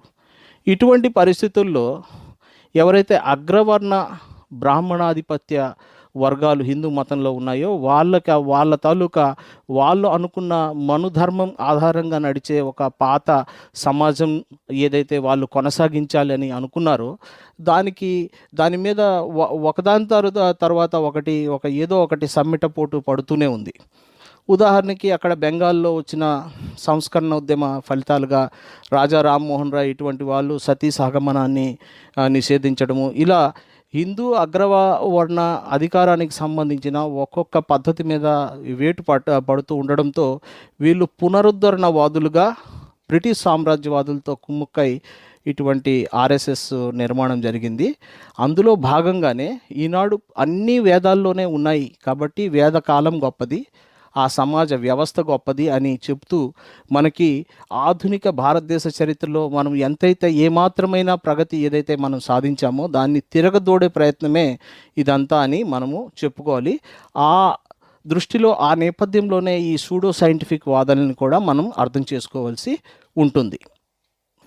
ఈ సూడో సైంటిఫిక్ ఉదాహరణలు చాలా ఉన్నాయి. ఈ ఉదాహరణకు సంబంధించిన వివరాలు కూడా నేను ఈ సంవత్సరం రిలీజ్ అయిన అసత్య ప్రేడాపనలు సైన్స్ సమాధానాలు అనే పుస్తకంలో చాలా వివరంగా చెప్పడం జరిగింది. ఇందులో చాలా విషయాల్ని నేను కేవలం సమయాభావం చేత నేను మామూలుగా సంగతిని కేవలం గుర్తు చేసి వదిలేస్తున్నాను. మన ఆధునిక ప్రపంచంలో కూడా రైట్ సోదరుల కంటే ముందుగానే విమానం మన దేశంలో కనుక్కున్నారు అన్న ఒక వాదనతో ఆ మధ్య హవాయి జాదా అనే ఒక సినిమా కూడా వచ్చింది. ఇది మన మానవ వనరుల శాఖ మంత్రి సత్యపాల్ సింగ్ చెప్పిన ఒక మాటని ఆధారంగా చేసుకొని గిరిగాం చౌపాటి అన్న చోట విమానాన్ని ప్రదర్శించే ఏర్పాటు తల్పడే అనేవాడు చేస్తున్నాడు అన్న ఒక్క మాటని తీసుకొని దాని ఆధారంగా ఆ మినిస్టర్ చెప్పడంతో ఆ మినిస్టర్కి వత్తాసు పలుకుతూ ఒక సినిమానే నిర్మాణం చేసి వదిలేశారు. తరువాత కనుక చూస్తే ప్రాచీన భారతంలో మోటార్లు, టీవీలు ఇవన్నీ ఉండేవి అంటూ మనకి ఆర్ఎస్ఎస్ ప్రచారకుడు దీననాథ్ బాత్రా ఆయన తేజోమయ్ భారత్ అని ఒక పుస్తకం రాశాడు. ఆయన పుస్తకంలోని అంశాలని గుజరాత్, మధ్యప్రదేశ్ లాంటి ప్రాంతాల్లో పాఠ్య గ్రంథాల్లో కూడా పెట్టారు. అనస్వ రథాలు అని ఋగ్వేదంలో ఒక చోట ఉందట. అనస్వ అంటే గుర్రాలు లేని రథాలు అంటే అవి మోటార్లే కదా అని ఆయన చెప్పడం. అలాగే దివ్య దృష్టితో కురుక్షేత్ర యుద్ధాన్ని సంజయుడు హస్తినలో కూర్చునే అందుడైన ధృతరాష్ట్రుడికి రన్నింగ్ కామెంటరీ ఇస్తున్నాడు కాబట్టి ఇది టీవీ యొక్క ఆవిష్కరణే కదా అని ఈ రకమైన కథల్ని వాళ్ళు పిల్లలకి ప్రాచీన భారతంలోనే మోటార్లు, తర్వాత టీవీలు ఇటువంటివి ఉన్నాయని చెప్పారు. అసలు టీవీ నిర్మాణం కానీ లేక రేడియో నిర్మాణం కానీ విద్యుదయస్కాంత తరంగాల ఆవిష్కరణకి ముందు జరిగే అవకాశమే లేదు. విద్యుదయస్కాంత తరంగాల ఆవిష్కరణ వెనుక బోల్డ్ అంత చరిత్ర ఉంది. ఆ చరిత్ర అంతా జరగకుండా ఆ చరిత్రకు సంబంధించిన వాస్తవాలు అంతకుముందు జరిగాయా లేదా చెప్పకుండా ఏదో ఒక శ్లోకానికి అర్థం చెప్పేస్తూ ఇవన్నీ ఉన్నాయని చెప్పడము ఇది ఒక ఎత్తుగడగా సాగుతూ ఉంది. తర్వాత కర్ణుడు టెస్ట్ ట్యూబ్ బేబీ అని చెప్పడం, ద్రోణుడు మొదటి టెస్ట్ ట్యూబ్ బేబీ అని గుజరాత్ ప్రభుత్వం 9వ క్లాసులో పాఠ్య గ్రంథాల్లో పెట్టేయడం కూడా ఇది కూడా అటువంటి అంశంగానే మనం చెప్పుకోవచ్చు. అసలు టెస్ట్ ట్యూబ్ బేబీ నిర్మాణం జరగాలంటే ఇన్విట్రో ఫర్టిలైజేషన్కి సంబంధించి స్త్రీల అండ కణాలు, పురుషుల వీర్య కణాలు, వాటి చరిత్ర, వాటి లక్షణాలు, వీర్య కణాల సంఖ్య, కణాల చలనం, తర్వాత అల్ట్రాసౌండ్ వగైరా ఎన్నో విషయాల ఆవిష్కరణ జరగకపోతే మాత్రం ఇది జరగదు. కానీ ఇవన్నీ కూడా ఆ పుకిటి పురాణాల ప్రకారము పురాతన భారతంలోనే ఉన్నాయని చెప్పడం కూడా ఇది కూడా అటువంటి ఉదాహరణే. తర్వాత కాలువల నుంచి వచ్చిన గ్యాస్తో టీ తయారు చేసుకోవడం అనే మోదీజీ సిద్ధాంతం. అంతేకాకుండా మేఘాలు ఉండడం కారణంగా రాడార్లు పసిగట్టలేవని ఆయన చెప్పడము. ఇది నిజానికి చెప్పాలంటే రాడార్లు శత్రు విమానాల్ని అల్ట్రా వైలెట్ రేస్ కారణంగా, వాటి పరావర్తనం కారణంగా కనిపెడతాయి, కానీ మేఘాల కారణంగా అవి రాడార్లు కనిపెట్టలేవు అన్న మాటలు చెప్పడము ఇటువంటివి. అంతేకాకుండా వినాయకుడి తల అంటే ఏనుగు తల మనిషికి అతికించడం ప్లాస్టిక్ సర్జరీనే కదా అంటూ చెప్పడం. తర్వాత ఒక high court judge, Rajasthan high court judge నెమళ్ళు, అవి ఆడనెమలి మగ నెమలి తాలూకు అశ్రులు త్రాగడం ద్వారా గర్భం ధరిస్తుందంటూ, అవి సెక్స్ కార్యంలో పాల్గొకపోవడమే గొప్ప విషయం అన్నట్టు ఆయన చెప్పడము. దాని తర్వాత త్రిపుర ముఖ్యమంత్రి బిప్లబ్ దేవ్ మహాభారతంలోనే ఇంటర్నెట్, గూగుల్ ఉండేదని, నారదుడు అంటే ఇంకెవరు గూగులే కదా అని ఆయన చెప్పడము. ఇటువంటి ఉదాహరణలతో మన ఇటీవలి ముఖ్యంగా 2014 తర్వాత ఇటువంటి ఉదాహరణలు కోకొల్లలుగా ముందుకు వస్తున్నాయి. డాక్టర్ హర్షవర్ధన్ అని శాస్త్ర సాంకేతిక విద్యాశాఖ మంత్రి ఉన్నారు. ఆయన E=mc² అనే ఐన్స్టైన్ సిద్ధాంతానికి మించిన సిద్ధాంతం వేదాల్లో ఉందని స్టీఫెన్ హాకింగే చెప్పాడు అని ఆయన చెప్పడము. దాని తర్వాత వేదాల్లోనే క్వాంటమ్ ఫిజిక్స్కి ఆద్యుడైన హైజెన్బర్గ్కి అనిశ్చితి సూత్రం అన్నది రవీంద్రనాథ్తో వేదాలపై చర్చ చేస్తున్నప్పుడు ఆయనకి మనసుకు తట్టిందని, ఆ రకంగా నేను ఆ సిద్ధాంతాన్ని అన్సర్టనిటీ ప్రిన్సిపల్ అనే సిద్ధాంతాన్ని కనుక్కున్నాను అని. అలాగే పార్టికల్ ఫిజిక్స్ లేక కణ భౌతిక శాస్త్రము, ఇది కూడా వేదాల్లోనే ఉంది అని. తరువాత బ్లాక్ హోల్స్ అని, విశ్వంలో బ్లాక్ హోల్స్ అని కొన్ని ప్రాంతాలు ఉంటాయి. అందులోకి పదార్థమే కాదు, కాంతి వెళ్ళినా అందులో నుంచి బయటపడే అవకాశం ఉండదు. అక్కడి నుంచి బ్లాక్ హోల్ అనే ప్రాంతం నుంచి కాంతి కూడా బయటకు రాలేనంత గురుత్వాకర్షణ శక్తి ఉంటుంది. అటువంటి కృష్ణబిలాలు లేక బ్లాక్ హోల్స్కి సంబంధించిన వివరాలు ఉపనిషత్తుల్లో ఉన్నాయి అంటూ రామకృష్ణ మిషన్ వారి ఉద్బోధన్ అనే పత్రికలో రాసి ఉండడము. దాని తర్వాత హిగ్స్ బోసాన్ కణాలు, దైవ కణాలకు సంబంధించిన వివరాలు కూడా ఆ మధ్య మనకి బాగా చర్చలోకి వచ్చాయి. నిజానికి చెప్పాలంటే దైవ కణాలు కావు, హిగ్స్ బోసాన్ అంటే ఇందులో సత్యేంద్రనాథ్ బోస్ అనే మన భారతీయ శాస్త్రవేత్త గురించి కూడా ఉంది. మన భారతీయ శాస్త్రవేత్త సత్యేంద్రనాథ్ బోసు ప్రయోగాలకి ఇంత గొప్పతనం ఉంది అన్న విషయాన్ని మనం సెలబ్రేట్ చేసుకోకుండా హిగ్స్ బోసాన్ కణాలు లేక దేన్నైతే బై మిస్టేక్ గాడ్ పార్టికల్ అని అనేసారో, నిజానికి చెప్పాలంటే అవి గాడ్ పార్టికల్ కాదు. పదార్థానికి ద్రవ్యరాశి ఎక్కడి నుంచి వస్తుంది, ఆ ద్రవ్యరాశిని ఇచ్చే అతి ప్రాథమిక కణాలు ఏవైతే ఉన్నాయో వాటికి హిగ్స్ బోసాన్ కణాలని పేరు పెట్టడము. బై ఛాన్స్ అవి ఎంతకీ కనుక్కోబడకపోతే గాడ్ డ్యామ్ పార్టికల్ అని ఒక ఆయన అండము, దాన్ని తీసుకొచ్చి షార్ట్లో గాడ్ పార్టికల్ అని ప్రచారం చేయడము. అది దైవ కణం అయిపోవడము. దైవ కణము అంటే దేవుడి అస్తిత్వాన్నే నిరూపించే కణము, ఆ రకంగా అయిపోవడం. ఇది ఒక ప్రత్యేకమైన ఎపిసోడు మన సైన్స్ ప్రపంచంలో ఇది చూసాము. సామాన్య జనాలు గాడ్ పార్టికల్ కనుక్కోబడ్డంతో, అంటే హిగ్స్ బోసాన్ తాలూకు ఒక రకమైన కణం కనుక్కోబడ్డంతో నిజంగా దైవం తాలూకు అస్తిత్వమే రుజువైపోయిందని అనుకోవడం. నిజానికి చెప్పాలంటే దైవ అస్తిత్వాన్ని నిరాకరించే అది నాస్తిక కణం అని చెప్పాలి. ఈ విషయాలు కూడా ఇటీవలి కాలంలో మన సూడో సైంటిఫిక్ వాతావరణంలో ఉన్న మన భారతదేశంలో బాగా ప్రచారంలో వచ్చాయి. అలాంటిదే మరో ఉదాహరణ, బ్రహ్మదేవుడికి డైనోసార్ గురించి ముందే తెలుసట అంటూ మరొక ప్రచారం. అసలు బ్రహ్మదేవుడు డైనోసార్లనే కాదు సమస్త జీవరాశిని ఆయన సృష్టించి ఉండాలి కదా, కానీ ఆయన డైనోసార్ల అస్తిత్వాన్ని తను చెప్పడం ఏంటి అన్నది కూడా ఆ, ప్రశ్నించకుండా బ్రహ్మదేవుడికి డైనోసార్ల గురించి తెలుసు అని చెప్తే అది నమ్మడము. అంతేకాకుండా ఒకనాడు ఎంతో పేరు ప్రఖ్యాతులు సంపాదించిన ఒక కిరణ్ బేడి అనే ఆవిడ ఇప్పుడు ఒక రాష్ట్రానికి గవర్నర్గా ఉన్నారు. ఆవిడ కృష్ణ సూర్యగోళం నుంచి ఓంకార ధ్వని వస్తుంది అని ఆమె ట్వీట్ చేయడము, అది కూడా ఈ వాట్సాప్ యూనివర్సిటీలో ఈ హిందుత్వ బ్రిగేడ్ వాళ్ళు బాగా ప్రచారం చేయడము. నిజానికి సూర్యగోళానికి మనకి మధ్య ఎంతో శూన్య ప్రదేశం ఉంటుంది. ఆ శూన్యంలో నుంచి కాంతి అయితే వస్తుంది కానీ శబ్ద తరంగాలు రావు. నిజానికి సూర్యుడి నుంచి వచ్చిన శబ్ద తరంగాలు అవి కానే కావు. అవి సూర్యుడి ఉపరితలంలో ఏవైతే జ్వాలలు వస్తుంటాయో ఆ కరోనా లూప్స్లో వచ్చే ప్లాజ్మా కంపనాలని, ఆ ప్లాజ్మా కంపనాల తాలూకా ఫ్రీక్వెన్సీని కొన్ని వేల రెట్లు వేగవంతం చేసి, అంటే కొన్ని రోజుల సమాచారాన్ని సెకండ్లోనికి కుదించినట్టు ఆ రకంగా వేగవంతం చేసి వాటికి దృగ్గోచర కంపనాలకి ధ్వని తరంగాలుగా మార్చితే ఆ ధ్వని తరంగాల్ని విన్నప్పుడు అది దాని ధ్వని తరంగం వేరే రకంగా ఉంటుంది. దానికి సంబంధించి నాసా వారి సైట్లో మనం ఆ సౌండ్ కూడా ఎలా ఉంటుందో మనం వినొచ్చు. కానీ అందులో ఓం ఓం అనే సౌండ్ మాత్రం ఏమాత్రం రావడం లేదు.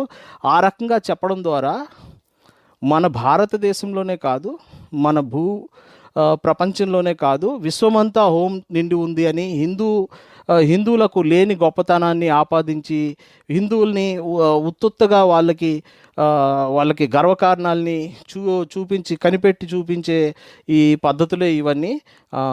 ఈ ఉత్తుత్త గర్వకారణాలని హిందువులు నమ్ముతూ హిందుత్వ రాజకీయాల్ని ముందుకు ఎగదోస్తారన్న భావంతోనే ఇటువంటి సూడో సైన్స్ కూడా జరుగుతుంటుంది అని మనం చెప్పొచ్చు. ఇంకా ఈ లిస్టు పెరుగుతూనే ఉంది. పురాతన భారతంలోనే అణుయుద్ధం జరిగిందట.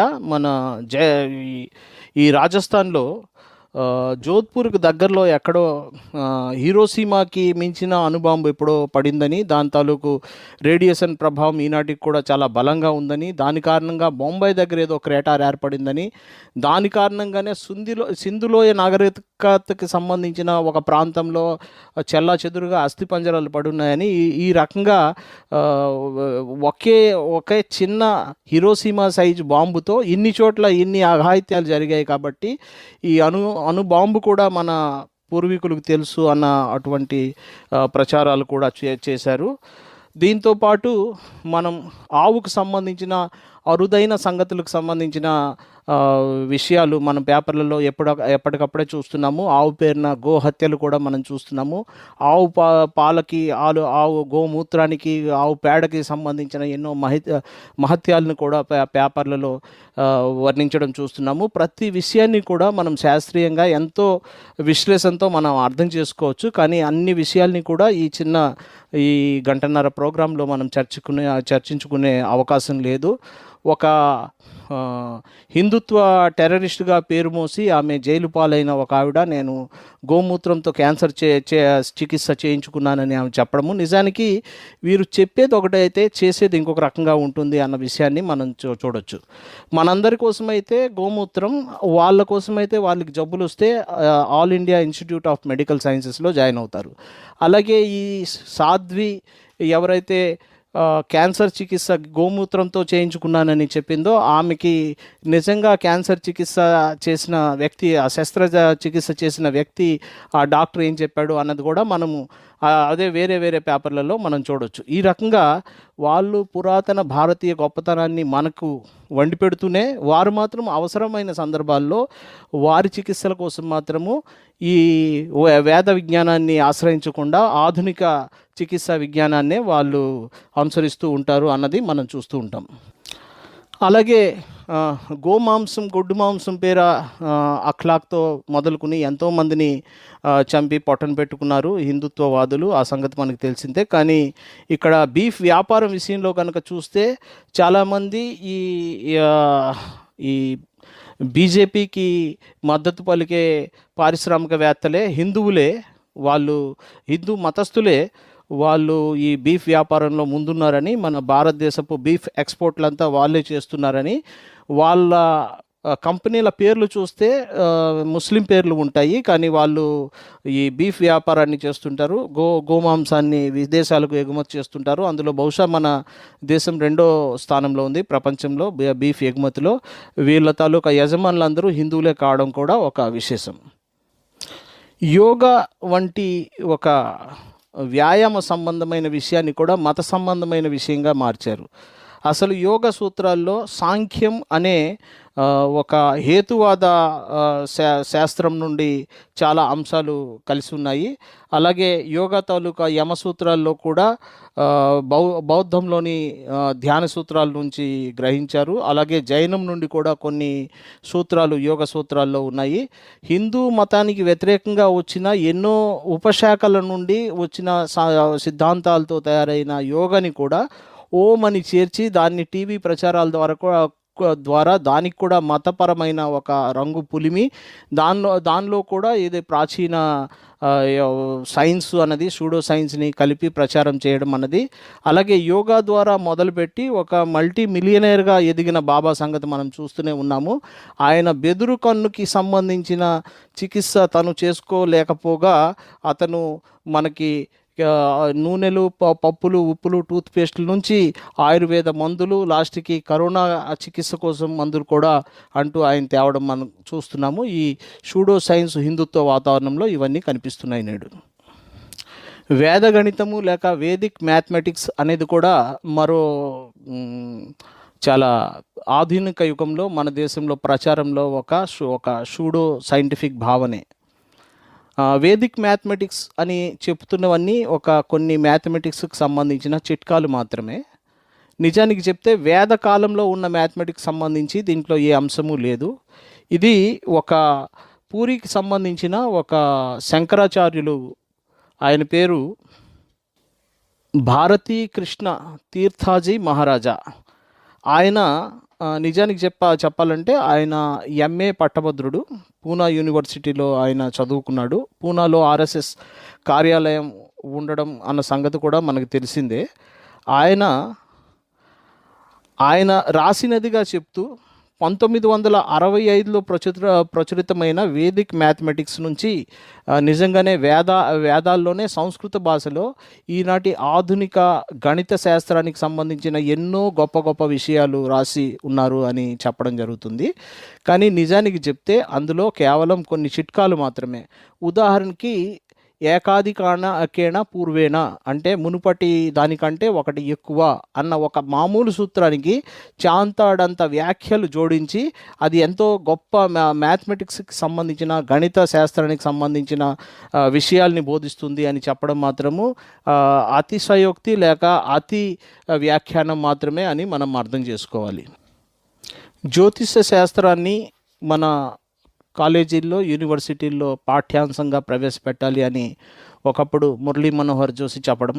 అలాగే ఇటీవల ఖరగ్పూర్ ఐఐటిలో నుంచి వెలువడిన ఒక పత్రంలో వాస్తు శాస్త్రాన్ని ఐఐటీల్లో ప్రవేశపెట్టాలి అని రాయడము, ఇవన్నీ ఈనాటి హిందుత్వ సూడో సైంటిఫిక్ వాతావరణంలో ఇవన్నీ మనం చూస్తున్నాం. అయితే ఇవన్నీ ఒక ఎత్తు అయితే మరికొన్ని ఒక 2-3 ముఖ్యమైన అంశాలు మరో ప్రాముఖ్యతను, అంటే వైజ్ఞానిక పరంగానే కాకుండా చరిత్రపరంగా కూడా చాలా ప్రాముఖ్యతను కలిగి ఉన్నాయి. అటువంటి వాటిలో ఒకటి రామసేతు నిర్మాణము ఇండియా శ్రీలంక మధ్యన. అలాగే రెండో విషయము సరస్వతి నది అన్వేషణ. 3 ఆర్యులు మన దేశ మూలవాసులే అని చెప్పే ప్రయత్నం. ఈ 3 విషయాలు ఒకవైపు సైన్సుకి మరోవైపు చరిత్రకి సంబంధించిన అంశాలు చాలా ముఖ్యంగా హిందుత్వ ఎజెండాలో, హిందుత్వ ప్రాజెక్ట్లో ముఖ్య భాగంగా ఉన్నాయి.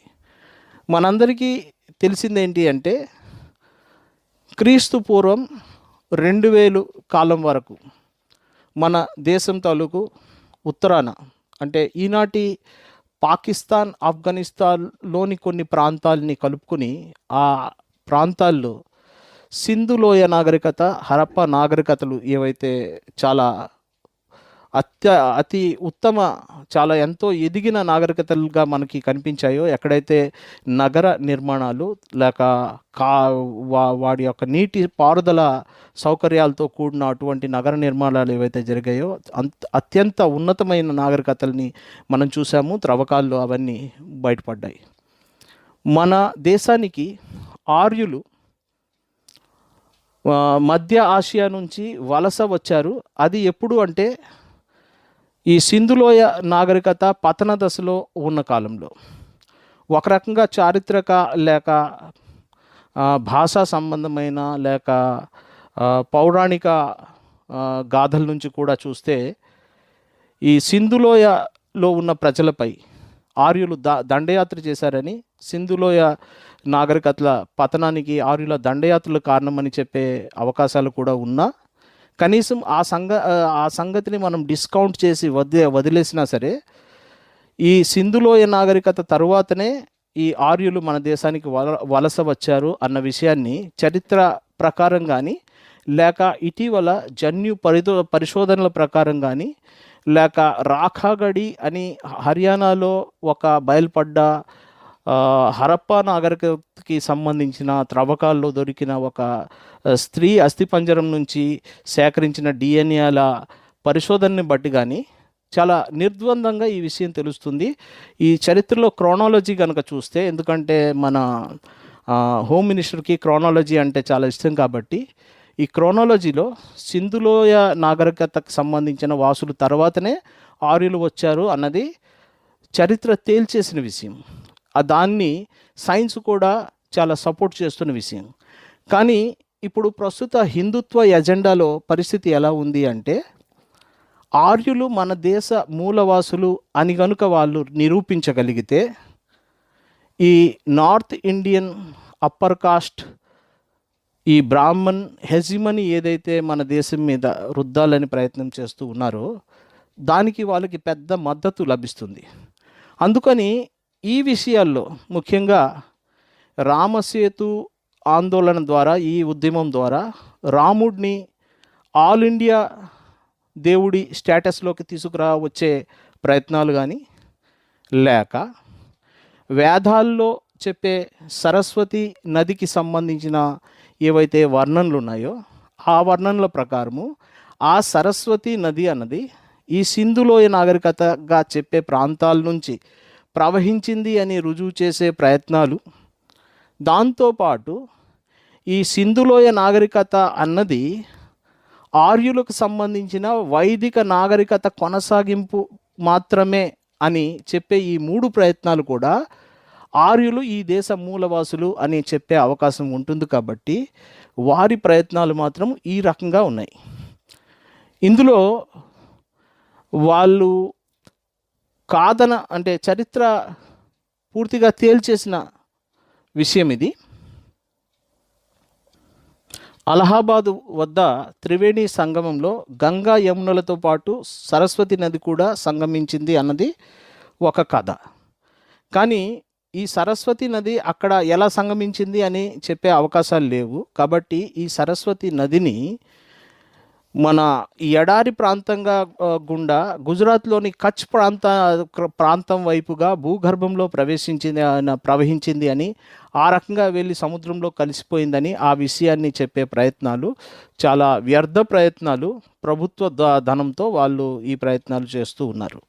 నిజానికి చెప్పాలి అంటే నైలు నది కానీ లేక ఇంకా ప్రపంచంలోని చాలా గొప్ప గొప్ప నదులు, చాలా విశాలమైన 250-900 కిలోమీటర్ల వరకు ఇంత పెద్ద పెద్ద దూరాలు కూడా ఎడారిలో ప్రవహించి కూడా ఇంకిపోలేదు.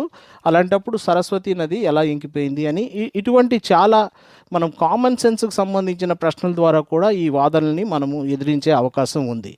కానీ వీళ్ళ ప్రయత్నాలు మొత్తంగా ఎలా ఉన్నాయి అంటే, ఒకటి, సరస్వతి నది అన్నది ఒకప్పుడు ప్రవహించేది, ఇప్పుడు భూగర్భ ప్రవాహంగా మారిపోయి మన అరేబియన్ మహాసాగరంలో కలిసిపోయిందని చెప్పే ఒక ప్రయత్నము. అది హర్యానా గవర్నమెంటు వాళ్ళంతా ఈ బీజేపీ పాలిత రాష్ట్రాల్లో ఇటువంటి ప్రయత్నాలు చేస్తున్నారు. ఆ రకంగా సరస్వతి నది వర్ణన కేవలం వేదాల్లో ఉంది కాబట్టి ఆ వేదకాలపు సరస్వతి నది ఈ సింధులోయ నాగరికత ఉన్న ప్రాంతాల్లో ప్రవహించింది కాబట్టి ఇది ఒకటే అనే ప్రయత్నాన్ని వాళ్ళు మన మీద రుద్దడానికి చూస్తున్నారు.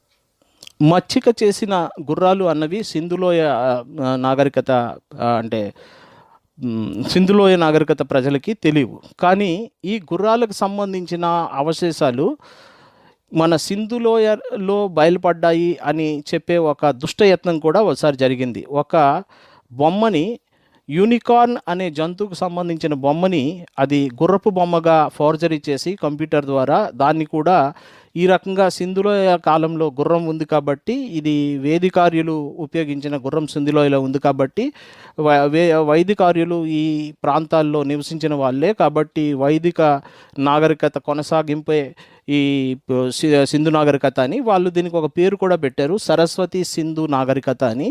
ఈ రకంగా వారు చరిత్రతో ఫార్జరీ చేయడానికి కూడా చాలాసార్లు ప్రయత్నం చేసి అడ్డంగా దొరికిపోయారు కూడా.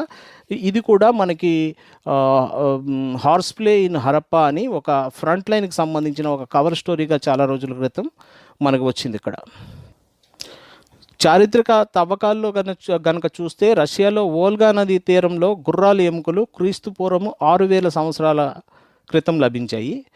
అదే టర్కీ ప్రాంతంలో అయితే క్రీస్తుపూర్వం 4000 ప్రాంతానికి సంబంధించిన ఈ గుర్రాల ఎముకలు లభించాయి. అదే కనుక సింధులోయ ప్రాంతంలో కనుక చూస్తే క్రీస్తుపూర్వం 1750 సంవత్సరాల నాటివి లభించాయి. ఈ రకంగా ఈ క్రోనాలజీ కనుక చూస్తే ఈ క్రమం చూస్తే ఒకప్పుడు ఆ ప్రాంతాల్లో ఆ వోల్గా నది ప్రాంతంలో ఉన్న ఆర్యులు తరువాత 4000 క్రీస్తుపూర్వం 4000 ప్రాంతానికి ప్రాంతానికి ప్రాంతానికి వచ్చారని, తరువాత సింధులోయ పతనమైన ఆఖరి దశలో 1750 ప్రాంతానికి మాత్రమే ఇక్కడ మన దేశానికి వచ్చారని, ఈ రకంగా ఆర్యులు వలస వచ్చిన వాళ్ళు అన్న విషయాన్ని advent of the Aryan in India అనే గ్రంథంలో ప్రొఫెసర్ ఆర్ఎస్ శర్మ అతను రాశారు. ఇటీవల కాలంలో జన్యుశాస్త్ర సంబంధమైన ఏవైతే ఆధారాలు దొరికాయో అవి కూడా ఇక్కడ సింధులోయ నాగరికత ప్రజల్లో వాళ్ళ ఎముకల్లో వాళ్ళ డిఎన్ఏలో ఆర్యన్ జీన్ అని చెప్పబడే జీన్ అన్నది R1A1 అనే జీన్ అన్నది లేదు అని నిర్ద్వందంగా ఈ జన్యుశాస్త్రాలు కూడా తేల్చివేశాయి. కానీ హిందుత్వ ఎజెండా ఏమిటి అంటే కేవలం మధ్యయుగాల్లో మన దేశానికి వచ్చి ఇక్కడ దాడి చేసిన ముస్లింలు లేక వాళ్ళ పరిపాలనా కాలంలో ముస్లిం మతాన్ని స్వీకరించిన వాళ్ళు మాత్రమే బయట వ్యక్తులు, ద అదర్ అని అంటాం కదా. ఏదైనా ఫ్యాసిస్టు పాలకులు ఒక మైనారిటీ కమ్యూనిటీని వీళ్ళే మన కష్టాలకు కారణం అన్నట్టు చూపించే పని చేస్తారు. కాబట్టి ఆ రకంగా ముస్లింలని, క్రిస్టియన్లని మాత్రమే ఇతరులు లేక మనకి బాహ్య శత్రువులు, మన దేశంలో ఉన్న మన శత్రువులు అని చూపించే ప్రయత్నాలు చేస్తున్నారు. కానీ ఇదే థియరీని గనుక ఉత్తర భారత అగ్రవర్ణాలకి అప్లై చేసి కనుక మనం చూసుకుంటే వాళ్ళు సింధులోయ నాగరికత గల ప్రాంతాలకి తర్వాత కాలంలో వలస వచ్చిన వారు అయినప్పుడు వాళ్ళు కూడా భారతదేశానికి బయట నుంచి వలస వచ్చిన వాళ్ళే అన్న విషయం కనుక తేలితే ఆర్యులు కూడా బయట వాళ్ళే అయిపోతారు. కాబట్టి వారి ముస్లిం వ్యతిరేక లేక క్రిస్టియన్ వ్యతిరేక సిద్ధాంతం పనిచేయదు. కాబట్టి వాళ్ళు తమని తాము ఈ దేశపు మూలవాసులుగా చిత్రించుకునే రకంగా చరిత్రతోనూ దాని తర్వాత ఈ సైన్స్తోనూ వాళ్ళు చాలా ప్రయోగాలు చేస్తున్నారు. కానీ సైంటిఫిక్గా వాళ్ళు ఎలానూ రుజువు చేయలేరు. కాబట్టి వాళ్ళు చరిత్రలోనే చాలా ఇటువంటి దొంగ ఎత్తుగడలు వేస్తూ చరిత్ర పుస్తకాల్లో కూడా వీటికి సంబంధించిన ఎన్నో అంశాలని మార్చేస్తూ వాళ్ళు తమ సామ్రాజ్యవాద అనుకూల ఫ్యాసిస్టు ఎజెండాని వాళ్ళు ముందుకు తీసుకువెళ్తున్నారు. ఈ రకంగానే ఈ దృష్టికోణంలోనే మనం సూడో సైన్స్తో పాటు సూడో హిస్టరీని కూడా వాళ్ళు సృష్టిస్తున్నారు అన్న విషయాన్ని మనం అర్థం చేసుకోవాలి. సరస్వతి నది అన్వేషణకు సంబంధించిన ఎత్తుగడలకు సంబంధించి షిర్లే అబ్రహం, అమిత్ మధేషియా అని ఇద్దరు నిర్మించిన ఒక చిన్న 25 నిమిషాల సర్చింగ్ ఫర్ సరస్వతి అనే డాక్యుమెంటరీ కనుక చూస్తే మనకు ఈ సరస్వతి నది అన్వేషణలో వాళ్ళ ఎత్తుగడలు, వాళ్ళ స్వార్థాలు ఏ రకంగా ఉన్నాయి అన్నది మనకి తెలుస్తాయి. తాజాగా ఒక ఉదాహరణ, ఇటీవల కాలంలో expert committee for the evolution of Indian culture అనే ఒక కమిటీని ఏర్పాటు చేశారు సాంస్కృతిక మంత్రిత్వ శాఖ ఆధ్వర్యంలో. ఇది మన దేశపు పూర్వ చరిత్రని, కల్చర్ని నమోదు చేసే సంస్థ అంటూ చెప్తున్నారు. ఇందులో కూడా వాళ్ళు చేయబోయేది ఏమిటో మనకి అర్థమవుతుంది.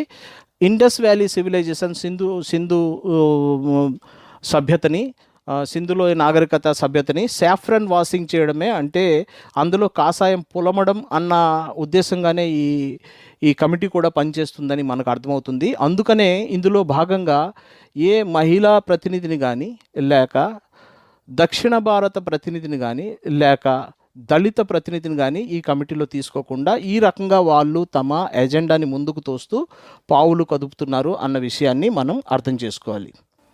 వేదకాలంలో కాకుండా వేదికోత్తర కాలంలో, వేదికోత్తర యుగంలో, అంటే 2 నుంచి 5వ శతాబ్దము క్రీస్తు శకంలో, అంటే క్రీస్తు పూర్వం 2000 కాలం తరువాతనే ఆర్యులు వచ్చారు.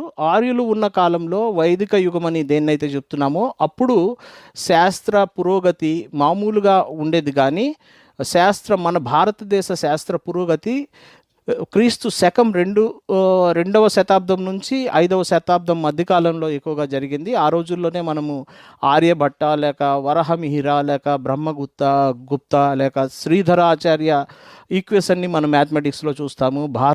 భాస్కర, ఇటువంటి వారి ప్రయోగ ఫలితాలు ఇవన్నీ మనం చూస్తాము. అది ఒక రకంగా చెప్పాలంటే భారతదేశానికి సైన్స్ విషయంలో స్వర్ణయుగం అని చెప్పొచ్చు.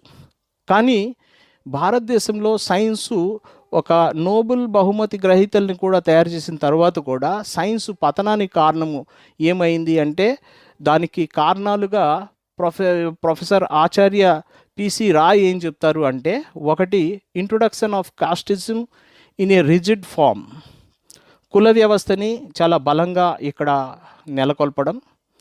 దాని తర్వాత కొన్ని శాస్త్రాల కారణంగా ఇటువంటివి చెయ్యాలి, ఇటువంటివి చేయకూడదు అనే కొన్ని నిర్బంధాలు ఏర్పరచడము, ఇది శాస్త్ర పురోగతికి అడ్డంకుగా వచ్చింది అని. దాని తర్వాత అన్నిటికంటే ముఖ్యమైనది వేదాల్లోనే అన్నీ ఉన్నాయని, ఏవో శాస్త్రాలకి ఏవో అర్థాలు చెప్పేసి సంతృప్తి పడిపోవడము అన్న ఈ 3 కారణాల కారణంగా మన భారతదేశ శాస్త్ర పురోగతి అడుగంటింది అని ఆయన చెప్తారు. కాబట్టి ప్రస్తుత దశలో భారతదేశ శాస్త్ర పురోగతి అన్నది ఇంకా ఉజ్వలంగా వెలిగే అవకాశమే లేదు. మనం ప్రపంచం ముందు నవ్వుల పాలయ్యే దశకు మాత్రమే వచ్చాము. ఈ దశ ఎటువంటి దశ అంటే, మన మీద ఈ అంధకార యుగం లేక మనుధర్మ శాస్త్రం చెప్పే ఎన్నో నిబంధనలు మనం సాధించుకున్న అంతంత మాత్రపు స్వేచ్ఛను కూడా హరించే యుగంగా ఉంది. దీనికి వ్యతిరేకంగా మనం గనక పోరాటం చేయకపోయినట్లయితే, ఈ సామాజిక రాజకీయ అంశాల్లో ఎలా అయితే భారత బహుజన ప్రజానీకం లేక శ్రామిక వర్గ ప్రజానీకం ఈ రకంగా ఇక్కట్లకు పాలవుతారో, అలాగే భారత శాస్త్ర పురోగతి కూడా అలాగే సంఖ్యలలో బంధింపబడి ఉంటుంది. ఈ భారత శాస్త్ర పురోగతికి మళ్ళీ తిరిగి గత వైభవాన్ని, అంటే మధ్యకాలంలో ఆర్యభట్ట, వరాహమిహిర, లేక సత్యేంద్రనాథ్ బోస్, జగదీష్ చంద్ర బోస్ వీళ్ళ కాలపు వైభవాన్ని మళ్ళీ తీసుకురావాలంటే మనం ఎలా అయితే రాజకీయ రంగంలో మనం పోరాటం చేస్తామో, ఈ శాస్త్ర సాంకేతిక విషయాల్లో కూడా మనం ఇటువంటి పోరాటమే చేయాల్సి ఉంటుంది అని మనకి అర్థమవుతుంది. ఈ ప్రసంగంలో మనం చర్చించుకున్న అంశాలని ఒకసారి తిరగదోడుకున్నట్టయితే, మనం ఫ్యాసిజం ఎటువంటి పరిస్థితిలో విజృంభిస్తుంది, ఫ్యాసిజం లక్షణాలు ఏంటి అనేది తెలుసుకుని, క్లాసికల్ ఫ్యాసిస్టు యుగాలుగా వచ్చిన నాజీజం జర్మనీలో, అలాగే ముస్సోలిని ఇంకా ఇతర దేశాల్లో ఉన్న ఫ్యాసిస్టు ప్రభుత్వాల సమయంలో జరిగిన ఘాతుకాలని మనం వివరించుకుంటూ, ఫ్యాసిజంతో పాటు సూడో సైన్స్కి ఉన్న సంబంధం ఏంటి, అది ఎలా సమాజ ప్రగతికి అడ్డు తగులుతుంది అన్న విషయాన్ని మనం గుర్తు చేసుకుని, మన దేశంలో భారతదేశపు ప్రత్యేక పరిస్థితిలో, నేటి పరిస్థితిలో భారతదేశంలో సూడో సైన్స్ అన్నది ఎటువంటి పరిస్థితిలో ఉంది అన్నది మనం తెలుసుకున్నాము. ఈనాటి సమాజంలో బ్రాహ్మణీయ మనువాద సమాజాన్ని రుద్దడం, కుల వ్యతిరేక మహిళా సాధికారత లేక సార్వత్రిక నిర్బంధ విద్య వంటి విషయాల్లో మనం సాధించిన ప్రగతిని తిరగదోడడం, దీనికి తోడు సామ్రాజ్యవాద పెట్టుబడిదారీ వ్యవస్థ సంకటావస్థను గట్టెక్కించడానికి ప్రభుత్వ రంగాన్ని నాశనం చేసి వ్యక్తిగత ఆస్తి విధానానికి మరింత రాచ బాట వేయడం అన్నది ఉద్దేశంగా ప్రస్తుత పాలక వర్గాలు ఆ దశలో ఉన్నాయి. కాబట్టి మనం ఏం చేయాలి అనుకున్నప్పుడు మనం శాస్త్రీయ దృక్పథంతో ఈ విషయాల్ని అవగాహన చేసుకోవాలి. అవతలి వారి ద్వంద్వ వైఖరిని, వాళ్ళ ఉద్దేశాలని కూడా ఎండగట్టాలి. మనం ఇతర మతతత్వాలను కూడా మనం సమానంగా విమర్శిస్తాం, కానీ మన మెజారిటీ మతతత్వాన్ని ముందుగా హెచ్చరించాలి. మతతత్వంలో ఉన్న చెడుని మనం కూలంకషంగా వివరించాలి. వేదకాలాల్లో ఉన్న గొప్పతనాన్ని మనం తక్కువ చేయకుండా చూస్తూనే, ఆ గొప్పతనాన్ని నిష్పాక్షికంగా అంగీకరిస్తూనే, వేదాల్లో లేని గొప్పతనాన్ని కొన్ని శ్లోకాలకు అర్థం చెప్పడం ద్వారా అన్నీ వేదాల్లోనే ఉన్నాయి, మా తాతలు నేతులు తాగారు, మీరు మా మూతులు నాకండి అనే పరిస్థితిని మనం విమర్శించాలి. ఈ రకంగా చేస్తూ సైన్సు చరిత్ర విషయంలో సోషల్ మీడియాలో ప్రత్యేకంగా ఈ ఐటీ ఈ రంగంలో బీజేపీ ఐటీ సెల్లు చాలా చురుగ్గా పనిచేస్తున్న ఈ రోజుల్లో ఈ సోషల్ మీడియాలో ప్రచారం అవుతున్న అవాస్తవాల పట్ల మనం జాగ్రత్తగా ఉంటూ మనం ఇతరులకు కూడా చైతన్యం చేయాలి. అలా చేస్తూ మనం ఒక ప్రోగ్రెసివ్, ఒక ప్రగతిశీల కర్తవ్యాన్ని నిర్వర్తించగలం అని చెబుతూ వేదిక ఈ సమావేశంలో పాల్గొన్న ప్రతి ఒక్కరికి ధన్యవాదాలు తెలియజేస్తున్నాను. ఈ స్పీచ్ని రికార్డింగ్ చేస్తున్నప్పుడు కొన్ని సాంకేతిక ఇబ్బందులు వచ్చుంటాయి, ఆ సంగతి నాకు అర్థమైంది. దీన్ని మీరు మన్నిస్తారని ఆశిస్తూ అందరికీ నమస్కారాలు తెలియజేస్తూ వేదిక నిర్వాహకులకు కూడా కృతజ్ఞతలు తెలియజేస్తూ నేను ముగిస్తున్నాను. ఏవైనా ప్రశ్నలు ఉంటే నా పరిధిలో, నా అవగాహన మేరకు జవాబు ఇచ్చే ప్రయత్నం చేస్తాను. Thank you sir. చాలా సుదీర్ఘ ప్రసంగం, 1 గంట 25 నిమిషాల పాటు ఏకదాటిగా మాట్లాడటం అన్నది చిన్న విషయం కాదు. అదంతసేపు రికార్డ్ చేశారు. అయితే సాంకేతికంగా ఎటువంటి ఇబ్బందులు అయితే ఏం రాలేదు సార్. ప్రశ్నలు నెమ్మదిగా వస్తూ ఉన్నాయి. ప్రశ్నలు ఇంకా వచ్చే లోపల ఒక 2 కృష్ణయ్య కల్లూరి గారు మీరు బాగా చెప్పారని అభినందిస్తూ ఉన్నారు. జావేద్ గారు ఒక ప్రశ్న అడిగారండి, ఆ ప్రశ్న చదువుతున్నాను. అఖండ భారతదేశం అంటున్నారు కదా, అఖండ భారత్ అంటే ఆసియా మొత్తమా? రెస్పాండ్ కండి సార్. అఖండ భారత్ అంటే వాళ్ళ మ్యాప్ సైజు అలా పెరుగుతూనే ఉంటుంది.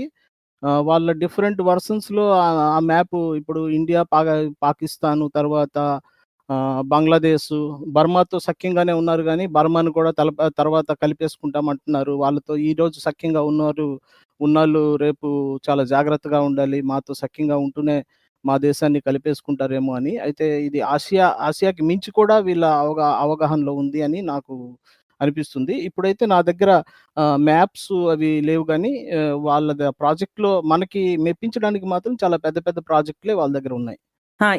Yes sir, yes. నెక్స్ట్ ప్రశ్న, వార్తలా బాగా చెప్పారు, ధన్యవాదాలు. సురేష్ హనుమకొండ గారు, ఇతను మా వార్తలాగా బాగా చెప్పారు అని ఒక మాట అన్నారు. అన్న తర్వాత ధన్యవాదాలు అంటూ రామసేతు మీద మరికొంచెం వివరణ ఇస్తే బాగుంటుంది అన్నారండి.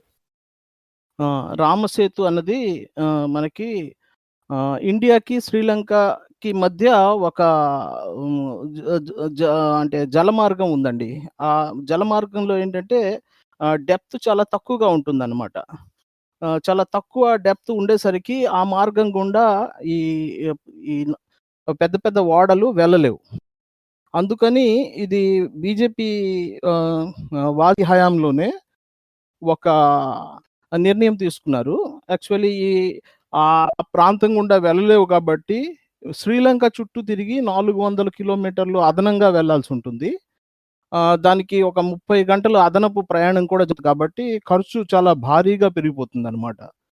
ఈ ఖర్చుని తగ్గించడానికని విదేశాల్లో మరికొన్ని చోట్ల చేసినట్టే ఇక్కడ కూడా శ్రీలంక, భారతదేశం మధ్య ఉన్న ఆ దారిని అక్కడ కొంత త్రవ్వకాలు చేసి లోతు పెంచి ఆహ్, ఆ సన్నని త్రోవ గుండా ఈ మన పెద్ద పెద్ద షిప్పులన్నీ అంటే పశ్చిమ భారతం నుండి తూర్పు భారతం వైపు వెళ్ళే షిప్పులన్నీ దాని మధ్య నుంచి నడిపిస్తే మంచిది అన్నది ఈ ఆలోచన. దాన్ని వాజ్పేయి గవర్నమెంటే ఈ ప్రాజెక్ట్‌ని వాళ్ళు పాస్ చేసుకున్నారు. కానీ చిత్రం ఏంటంటే తరువాత కాంగ్రెస్ ప్రభుత్వ హయాంలో దీన్ని వాస్తవ రూపం చేయాలి అనుకున్నప్పుడు ఇదే బీజేపీ వాళ్ళు దీనికి వ్యతిరేకించారు.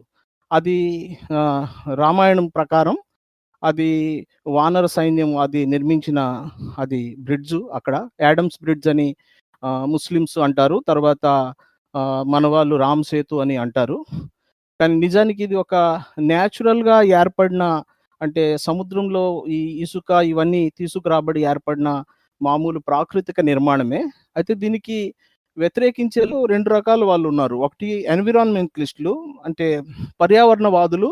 అక్కడ గనుక ఇటువంటి కృత్రిమ నిర్మాణాలు గనుక జరిగితే అక్కడ జలజీవులు తర్వాత అక్కడ ఆహ్, హ్మ్. జలంలో ఉండే వృక్షజాతి ఇవన్నిటికి నష్టమవుతుందని, బయోడైవర్సిటీకి నష్టమవుతుందని వాళ్ళు చెప్పారు.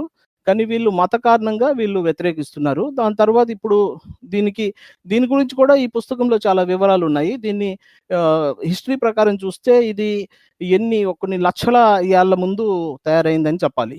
కానీ వీళ్ళిచ్చే లెక్కలేవైతే ఉన్నాయో ఆ లెక్కల ప్రకారము రామాయణ కథకి వాళ్ళు ఎన్నేళ్ల పాతది అని చెప్తున్నారో ఒక్కొక్క చోట ఒక్కొక్క రకంగా చెప్తారనుకోండి.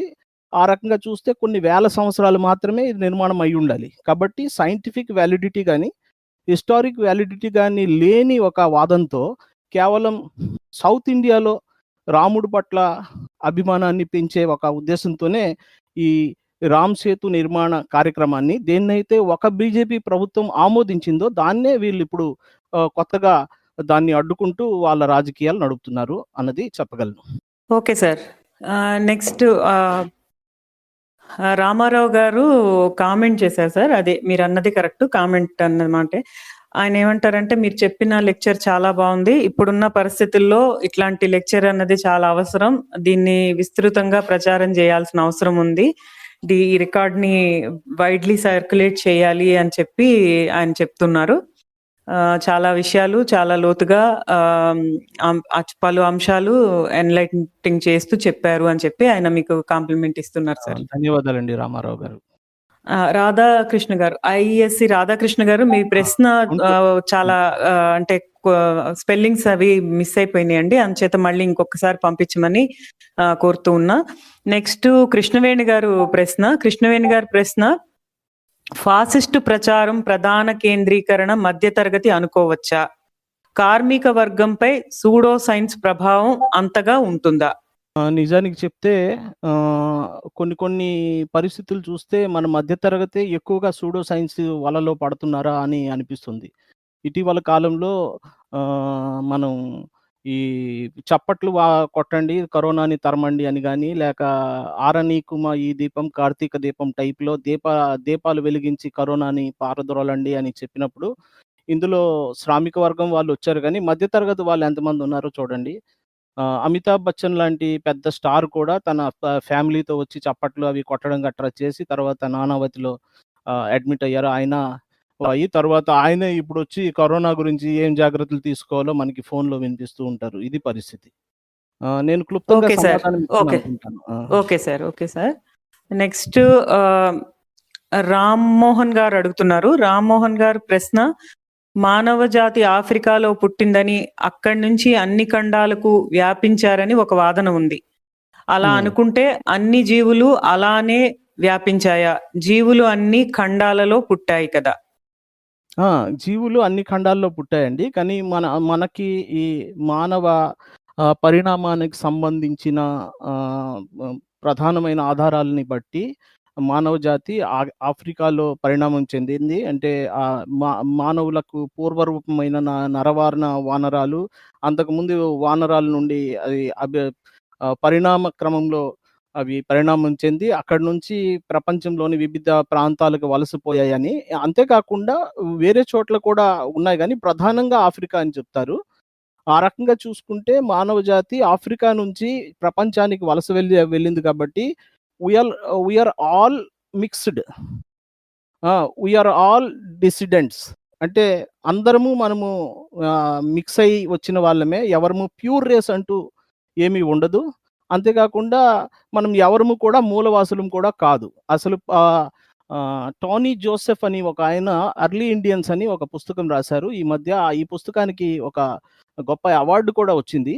ఈయన మన భారతదేశంలో ఆహ్, వివిధ ప్రాంతాల వాళ్ళ జెనెటిక్ స్టడీని దృష్టిలో పెట్టుకొని ఆహ్, వివిధ ప్రాంతాల భారతీయులు ఎక్కడి నుంచి వచ్చారు అన్న విషయానికి సంబంధించి అతను చాలా చక్కని పుస్తకం రాశారు. మరో పుస్తకం గురించి కూడా నేను చెప్తాను. ఈ 2 పుస్తకాల పీడీఎఫ్ కాపీలని నేను జయప్రకాష్ గారికి అందిస్తాను. డేవిడ్ రైక్ అనే ఆయన 'who we are and how we got here' అనేది ఈ ప్రపంచం మొత్తం మీద మానవ జాతులు కి సంబంధించిన జెనెటికల్ మేకప్ ఏదైతే ఉందో దీనికి సంబంధించిన మ్యాప్ వేసి ఎవరు ఏ ప్రాంతాల్లో పరిణామం చెంది ఏ ప్రాంతాలకు వలస వెళ్ళారు దీనికి సంబంధించిన మొత్తం మ్యాప్ అతను చాలా క్లియర్‌గా చెప్పారు. ఈ 2 పుస్తకాలు గనక చదివితే మనకి మరి కొత్త ప్రశ్నలు పుట్టే అవకాశమే లేదు. పటాపంచలవుతాయి మన తాలూకు సందేహాలన్నీ. కానీ ఇప్పుడు ఒక నేను పుస్తకం గురించి నేను చెప్తాను. 'ఏంజెల్స్, డెవిల్స్ అండ్ సైన్స్' అని ఒక పుస్తకం ఉంది.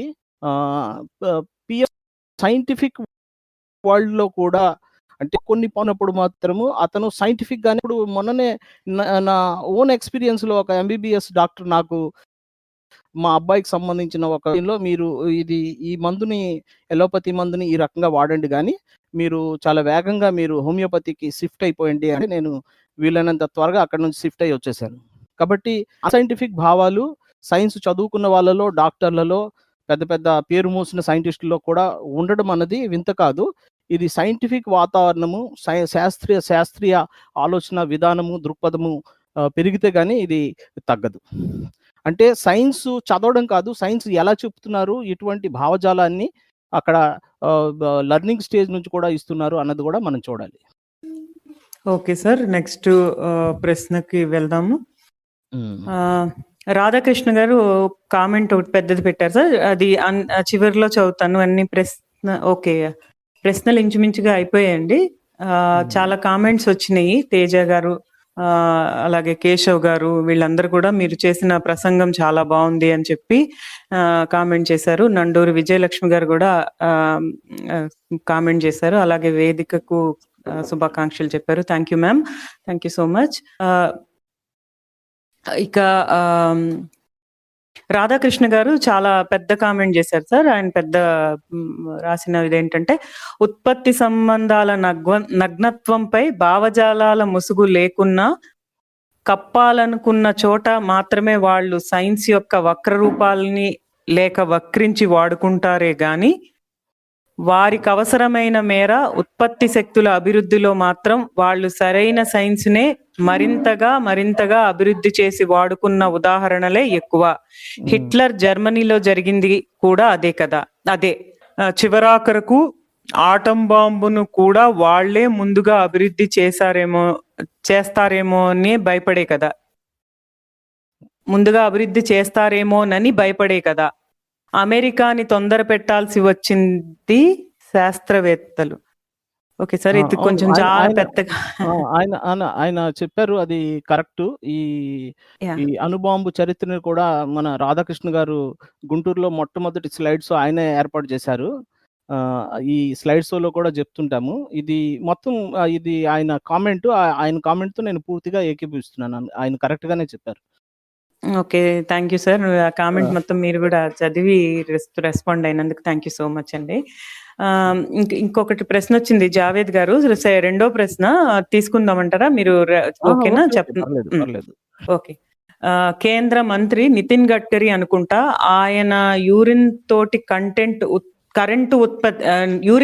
కరెంటు ఉత్పత్తి చేయవచ్చు అన్నాడు. ఇది ఒక కామెంట్ సార్. హ్మ్. బహుశా ఈసారి ఆవు యూరిన్ తర్వాత మనిషి యూరిన్‌కి కూడా డిమాండ్ పెరగొచ్చు. ఒకవేళ నిజంగానే జరిగితే చూద్దాం. ఇందులో యూరిన్‌లో ఆ శక్తి ఉంటే ఈ విషయాన్ని పాశ్చాత్య శాస్త్రవేత్తలు ఇంతవరకు ఎందుకు మరిచారా? ఎందుకు ఆ అందులో దృష్టి పెట్టలేదా? అది చూద్దాం. నిజంగా ఇప్పుడు ఒక మామూలు స్థాయి కరెంటు ఒక బంగాళాదుంప నుంచి కూడా తీయొచ్చు. ఒక చిన్న ఎల్‌ఈడీ బల్బ్ వెలిగించొచ్చు. అది పిల్లలు సైన్స్ ప్రాజెక్ట్‌లో చేస్తారు. గానీ ఇటువంటిది ఏదైనా మనం అంటే నిజంగా అటువంటి సంగతి ఉంటే మనం వేద కాలంలో కూడా చెప్పాం. వేద కాలంలో కూడా వాళ్ళ శాస్త్రీయ అవగాహన చాలా అది ఉంది. వాళ్ళు యజ్ఞవాటికలవి నిర్మించుకున్నప్పుడు ఒక వృత్త వైశాల్యానికి స సమవైశాల్యం గల చదరాన్ని ఎలా నిర్మించాలి? లేక ఒక చదరానికి సమవైశాల్యం గల త్రిభుజాన్ని ఎలా నిర్మించాలి? వీటికి సంబంధించిన చాలా చక్కని జియోమెట్రీ అవన్నీ వాళ్ళు తెలుసుకున్నారు. ఆ మేరకు మనము తప్పు పట్టాం. ఆ మేరకు మనం ఓకే అంటాం. కానీ లేనిది చెప్తేనే ప్రాబ్లము. అయితే ఈ విషయం నితిన్ గడ్కరీ చెప్పిన మాటల్లో ఎంతవరకు నిజముందో నేనైతే మాత్రం ఎక్కడ చూడలేదు. అది చూడాలి. ఆహ్, కరెంట్ సమస్యలు ఎలా ఫ్యూచర్‌లో మనం అధిగమించొచ్చో చూడాలి. Okay sir. ఎన్నో విషయాలు తప్పుదోవ పట్టేవిగా ఉన్న ఆర్‌కే గారు రాశారిది. ఎన్నో విషయాలు తప్పుదోవ పట్టేవిగా ఉన్న కొన్ని శాస్త్రీయ అంశాలు వేదాలలో ప్రస్తావనలో ఉన్నాయి అంటుంటారు. ఎలా అర్థం చేసుకోవాలి? ఎగ్జాంపుల్ భూగోళం అనేది భూమి గుండ్రంగా ఉంది అన్నట్లు లేక ఆ పదాలు తర్వాత వాడారా? అంటే అందులో వేదాల్లో ఉన్న అంటే కొన్ని అంశాలు కరెక్ట్ అంశాలని మనము ప్రతిసారి మనం ఇదే చెప్తాం. వేదాల్లో ఉన్న అంశాలు ఓకే. కానీ ఒక శాస్త్రవేత్త ఏమంటారంటే ఆయన చాలా బాధగా ఈ మాట అన్నారు.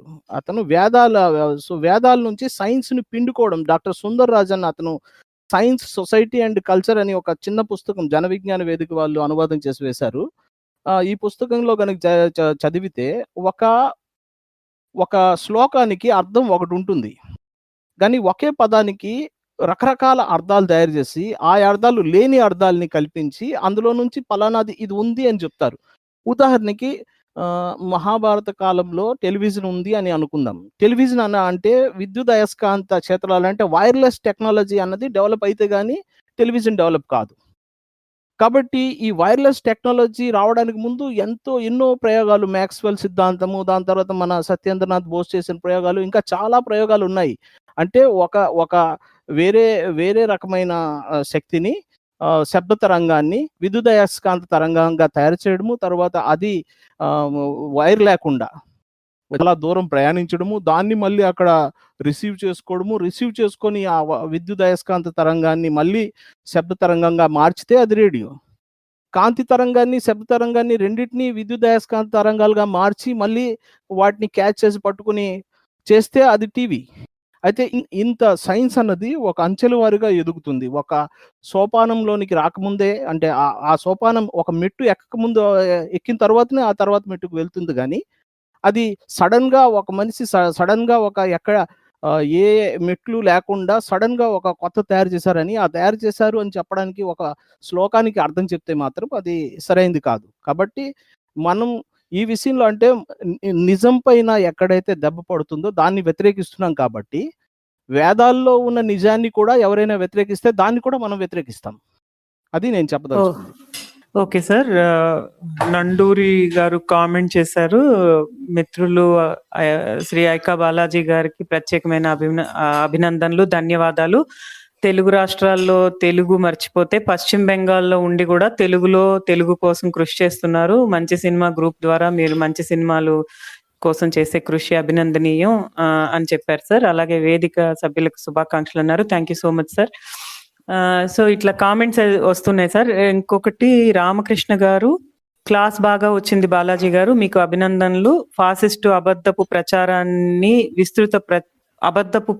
విస్తృత ప్రచారం బాధాకరం. సూడో సైన్సు నూతన విద్యా విధానంలో ప్రవేశపెట్టడంలో విజయం సాధించారు అనుకోవచ్చునా? దీనిపై పెద్ద ఎత్తున చర్చ మీడియాలో రాకపోవటం జరిగింది అని అన్నారు సార్. మీడియా గురించి మనం ఇంతకు ముందే వచ్చిన ఒక ప్రశ్నలో మనం చదువుకున్నాము. మీడియా ఏ రకంగా మోనోపలైజ్ అయిపోయింది. వాళ్ళ చెప్పు చేతుల్లోకి వెళ్ళిపోయింది. అక్కడి నుంచి మీడియాలో అవసరమైన విషయాలు చెప్పదలుచుకున్న వాళ్ళు ఆ మీడియా నుంచి బయటకొచ్చి బయట వేరే ప్లాట్‌ఫార్మ్స్ పెట్టుకుంటున్నారు. మన అరుణ్ గారు కూడా అలాగే యూట్యూబ్ ఛానెల్ నడుపుతూ ఉన్నారు. ఇది మన ఇప్పటి బాధాకరమైన సంగతి. సూడో సైన్స్ అన్నది నూతన విద్యా విధానంలో పూర్తిగా ప్రవేశపెడతారు అన్నది అంతేకాకుండా ఈ నూతన విద్యా విధానంలో ఆర్ఎస్ఎస్ కార్యకర్తలకు కూడా వాళ్ళకి కూడా పిల్లలు మూడేళ్ల పిల్లలు అంటే ప్లే స్కూల్ టైంలో కూడా వాళ్ళ మెదళ్ళని ఎలా తొలిచేయొచ్చో దానికి సంబంధించిన ఒక ఏర్పాటు కూడా ఈ నూతన విద్యా విధానంలో ఉంది కాబట్టి ఇది కూడా ఒక భయంకరమైన పరిణామం ముందు మనం చూడబోతున్నామని నాకు అర్థమవుతుంది. సార్, ఇంచుమించుగా ప్రశ్నలన్నీ అయిపోయాయి. మీరు మీ కంక్లూడింగ్ రిమార్క్స్ ఏమన్నా ఇస్తారా సార్? ఈ లోగలో ఏమన్నా మళ్ళీ ఇంచుమించుగా ప్రశ్నలు అయిపోయాయి సార్. సో మీ కంక్లూడింగ్ రిమార్క్స్ ఇస్తారా? కంక్లూడింగ్ రిమార్క్స్ అంటే నేను ఈ వేదికలో ఈ టాపిక్ మాట్లాడదాము అనుకున్నప్పుడు ఇది వేదిక స్థాయికి తగ్గనిదేమో, చాలా మామూలు స్థాయి ఒక ఏదో ఫోరమ్స్‌లోన అంటే పాపులర్ సైన్స్ ఫోరమ్స్‌లో మాట్లాడుకోవాల్సిన అంశమేమో అని నేను అనుకున్నాను. కానీ ఇక్కడ చివరికంట చాలామంది విని స్పందించారు కాబట్టి ఈరోజు ఈ క్లాసు లేక లెక్చర్ వృధా పోలేదని నాకు అనిపిస్తూ ఉంది.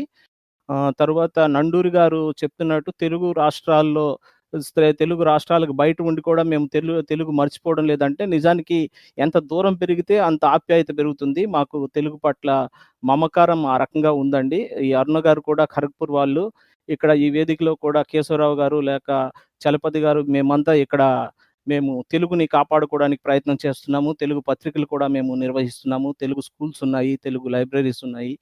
కాబట్టి మనం తెలుగును కాపాడుకుందాము. శాస్త్రీయ చింతన, శాస్త్రీయ దృక్పథాన్ని కాపాడుకుంటూ రానున్న రోజుల్లో మాత్రము ఈ విషయాల మీద విస్తృత ప్రచారం చేయాలి. ఈ వాట్సాప్ అండ్ ఫేస్బుక్‌లో ఈ రకమైన గందరగోళం అయితే కనిపిస్తూ ఉందో దీని మీద మనం తెలిసిన వాళ్ళం మాత్రం కేవలం మనకు తెలుసు అని ఊరుకోకుండా మనకు తెలిసిన విషయాల్ని మాత్రము ఎక్కువ మందికి చెప్పాలి. వాట్సాప్‌లో కూడా ఆన్‌లైన్‌లో ఈ సోషల్ మీడియాలో కూడా చిన్న సైజు యుద్ధాలు మాత్రం మనం చేస్తూ ఉండాలి. ఎవరో ఏమో అనుకుంటారని మన మీద చిన్నబుచ్చుకుంటే లాభం లేదు. ప్రకాష్ రాజ్ లాంటి వాళ్ళు ఒక్క పోస్ట్ పెడితే దానికి 1000 నిరసనలు, 1000 తిట్లు గట్రా వస్తున్నప్పటికి కూడా ఆయన గౌరీ లంకేష్ సంఘటన జరిగిన తర్వాత అన్నిటికీ తెగించి ఆయన కూడా పోరాడుతున్నారు. మనం కూడా ఏదో చిన్నదో పెద్దదో ఈ పనులు చేయాలి అని నేను అనుకుంటున్నాను.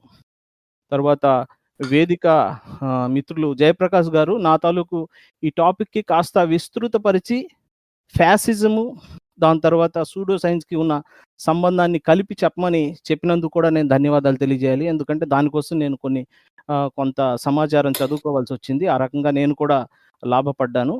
నేను వేదికకి బయటి మనిషిని కాను అని అనుకుంటాను. మొదటి నుంచి వేదిక ప్రారంభం కాకముందు నుంచే వేదికలోని సభ్యుడిగా నేను అనుకుంటూ ఉంటాను. వేదిక మిత్రులకి అందరికీ ధన్యవాదాలు మరోసారి. Definitely sir. You belong to us, we belong to you. మీరు మొదటి నుంచి కూడా ఆ సహాయ సహకారాలు ఎప్పుడు ఇస్తూ ఉన్నారు సార్. ఇది పవన్ కొండపల్లి గారు ఒక మంచి మాట చెప్పినారు, అది మీ దృష్టికి తీసుకొస్తున్నాను. సార్, మంచి సినిమాలు, పుస్తకాలతో కూడా మన పోరాటం సాగాలి. Please try to cultivate this side also అని ఆయన ఒక మాట అన్నారు సార్. మీరు ఏమైనా రెస్పాండ్ అవుతారా? ఆ మాట మరి మంచి సినిమా గ్రూప్‌ని ప్రారంభించింది అందుకే. అయితే ఆ గ్రూప్‌కి ఇటువంటి గ్రూపులకి సమాంతర సినిమా గ్రూపులకి ఆరంభంలో మద్దతు కొద్దిగా తక్కువే ఉంటుందని తెలుసు. అయినా సరే 2 ఏళ్లలో అది రెండో గ్రూప్ కూడా వచ్చింది. దాని తర్వాత ఆ గ్రూప్‌లో సినిమా వాళ్ళు కూడా వచ్చి చేరడము, అక్కడ ఈ జరిగిన చర్చల నుంచి వాళ్ళు కూడా మాకు కూడా ఎంతో కొత్త సంగతులు తెలుస్తున్నాయి. లేక సినిమా అన్నది ఇలా ఉండాలి అని వాళ్ళు అనుకుంటున్నారు. నేను ఈ ప్రసంగంలో కూడా 'ఆర్డినరీ ఫ్యాసిజం' అనే సినిమా గురించి చెప్పాను. దాని తర్వాత 'సర్చింగ్ ఫర్ సరస్వతి' అని ఈ డాక్యుమెంటరీ గురించి కూడా చెప్పాను. ఇవే కాకుండా చాలా సినిమాల సంగతులు కూడా ఈ ఈ ప్రసంగంలో కూడా చెప్తున్నాను. నేను అనుకుంటాను సినిమాని మామూలు వ్యవహారంగా తీసుకోకూడదు. సినిమా కూడా సీరియస్‌గా పట్టించుకోవాల్సిన అవసరము. అయితే ఎటువంటి సినిమా అంటే సీరియస్ సినిమాని మనం సీరియస్‌గా పట్టించుకుని ప్రచారం చేస్తే ఇది కూడా ఒక సాంస్కృతిక సాధనంగా, పనిముట్టుగా చాలా మంచి ఫలితాలు ఇస్తుందని నేను కూడా అనుకుంటున్నాను. ధన్యవాదాలు పవన్ గారు. శివ గారు, అలాగే శ్రీనివాసరావు గారు, మీరు చెప్పిన దానికి చాలా అభినందనలు చెప్తూ ఉన్నారు. అలాగే ఈ ఫాసిజం ఇదంతా మీరు చెప్పిన సమాచారం ఇదంతా దీని తర్వాత ఆరోగ్య భారతి వాటి గురించి విన్నప్పుడు భయం వేసిందని, అలాగే శాస్త్రీయ సైన్స్ గురించి అందరికీ తెలిసే లోపల ఎంతమంది ప్రజలు బలవుతారో అన్న దిగులు కలిగిందని అంటున్నారు సార్. మీరు క్లాసు చాలా వివరంగా చాలా విషయాలు చెప్పారు. నేను మరొక ఆహ్, ఆహ్, డాక్యుమెంటరీ సంగతి కూడా గుర్తు చేస్తున్నాను. 'లైలా' అని ఒక వెబ్ సీరీస్ ఉంది. దీపా మెహతా తీసిన వెబ్ సీరీస్ 4 ఎపిసోడ్‌లున్నాయి. ఒకవేళ మన దేశం గనుక మతరాజ్యంగా మారితే కొద్ది ఏళ్ల తరువాత పరిస్థితులు ఎలా ఉంటుంది అన్న భయంకరమైన వాస్తవాన్ని ఆ సినిమాలో చూపిస్తారు. ఇటువంటి సినిమాలకి డిస్టోపియన్ మూవీస్ అని అంటారు. ఈ డిస్టోపియన్ మూవీ 'లైలా' చూడటానికి ప్రయత్నించగలరు. మంచి సినిమా. Web series. Thank you sir. Samatha Sridhar garu ప్రయాణంలో ఉండటం వలన వినలేకపోయాను. ప్రశ్నలు సమాధానాలు విన్నాను. మీ కృషికి అభినందనలు అని చెప్పారు. జావేద్ గారు ఐవి సార్ గారికి, సమతా గారికి ఇద్దరికి కూడా నేను ప్రత్యేక ధన్యవాదాలు చెప్పాలి. ఎందుకంటే 1, 2 వ్యాసాలతో నేను ముగించేస్తాను అనుకుంటే ఆ సైన్స్ హేతువాదంలో మీరు రాయవలసిందే అంటూ నా చేత వెంబడించి రాయించి ఒక పుస్తకం స్థాయికి తీసుకొచ్చారు. కాబట్టి ఆ గొప్పతనం మన సమత గారికి, తరువాత ఐవి గారికి ఈ గొప్పతనం దక్కుతుంది. Okay sir. మొత్తం మీ రికార్డెడ్ ప్రసంగం, ప్రశ్నలు అన్నీ కూడా చాలా బాగా సాగింది. టెక్నికల్‌గా కూడా మనకి ఎట్లాంటి అవాంతరాలు రాకుండా నెట్ కూడా చాలా బాగా సహకరించింది. మీరు ఇంత ఓపికగా ప్రశ్నలన్నిటిని టేకప్ చేయటం, తీసుకోవటం అండ్ వేదికని ఓన్ చేసుకున్న వైనం ఇదంతా కూడా చాలా గొప్ప విషయం దాదా. Thank you so much. మీరెప్పుడు మా వాళ్ళే కాబట్టి అబార్ అబార్ అశ్విన్ అన్న మాట నేను అన్ను. Thank you so much sir. Thank you.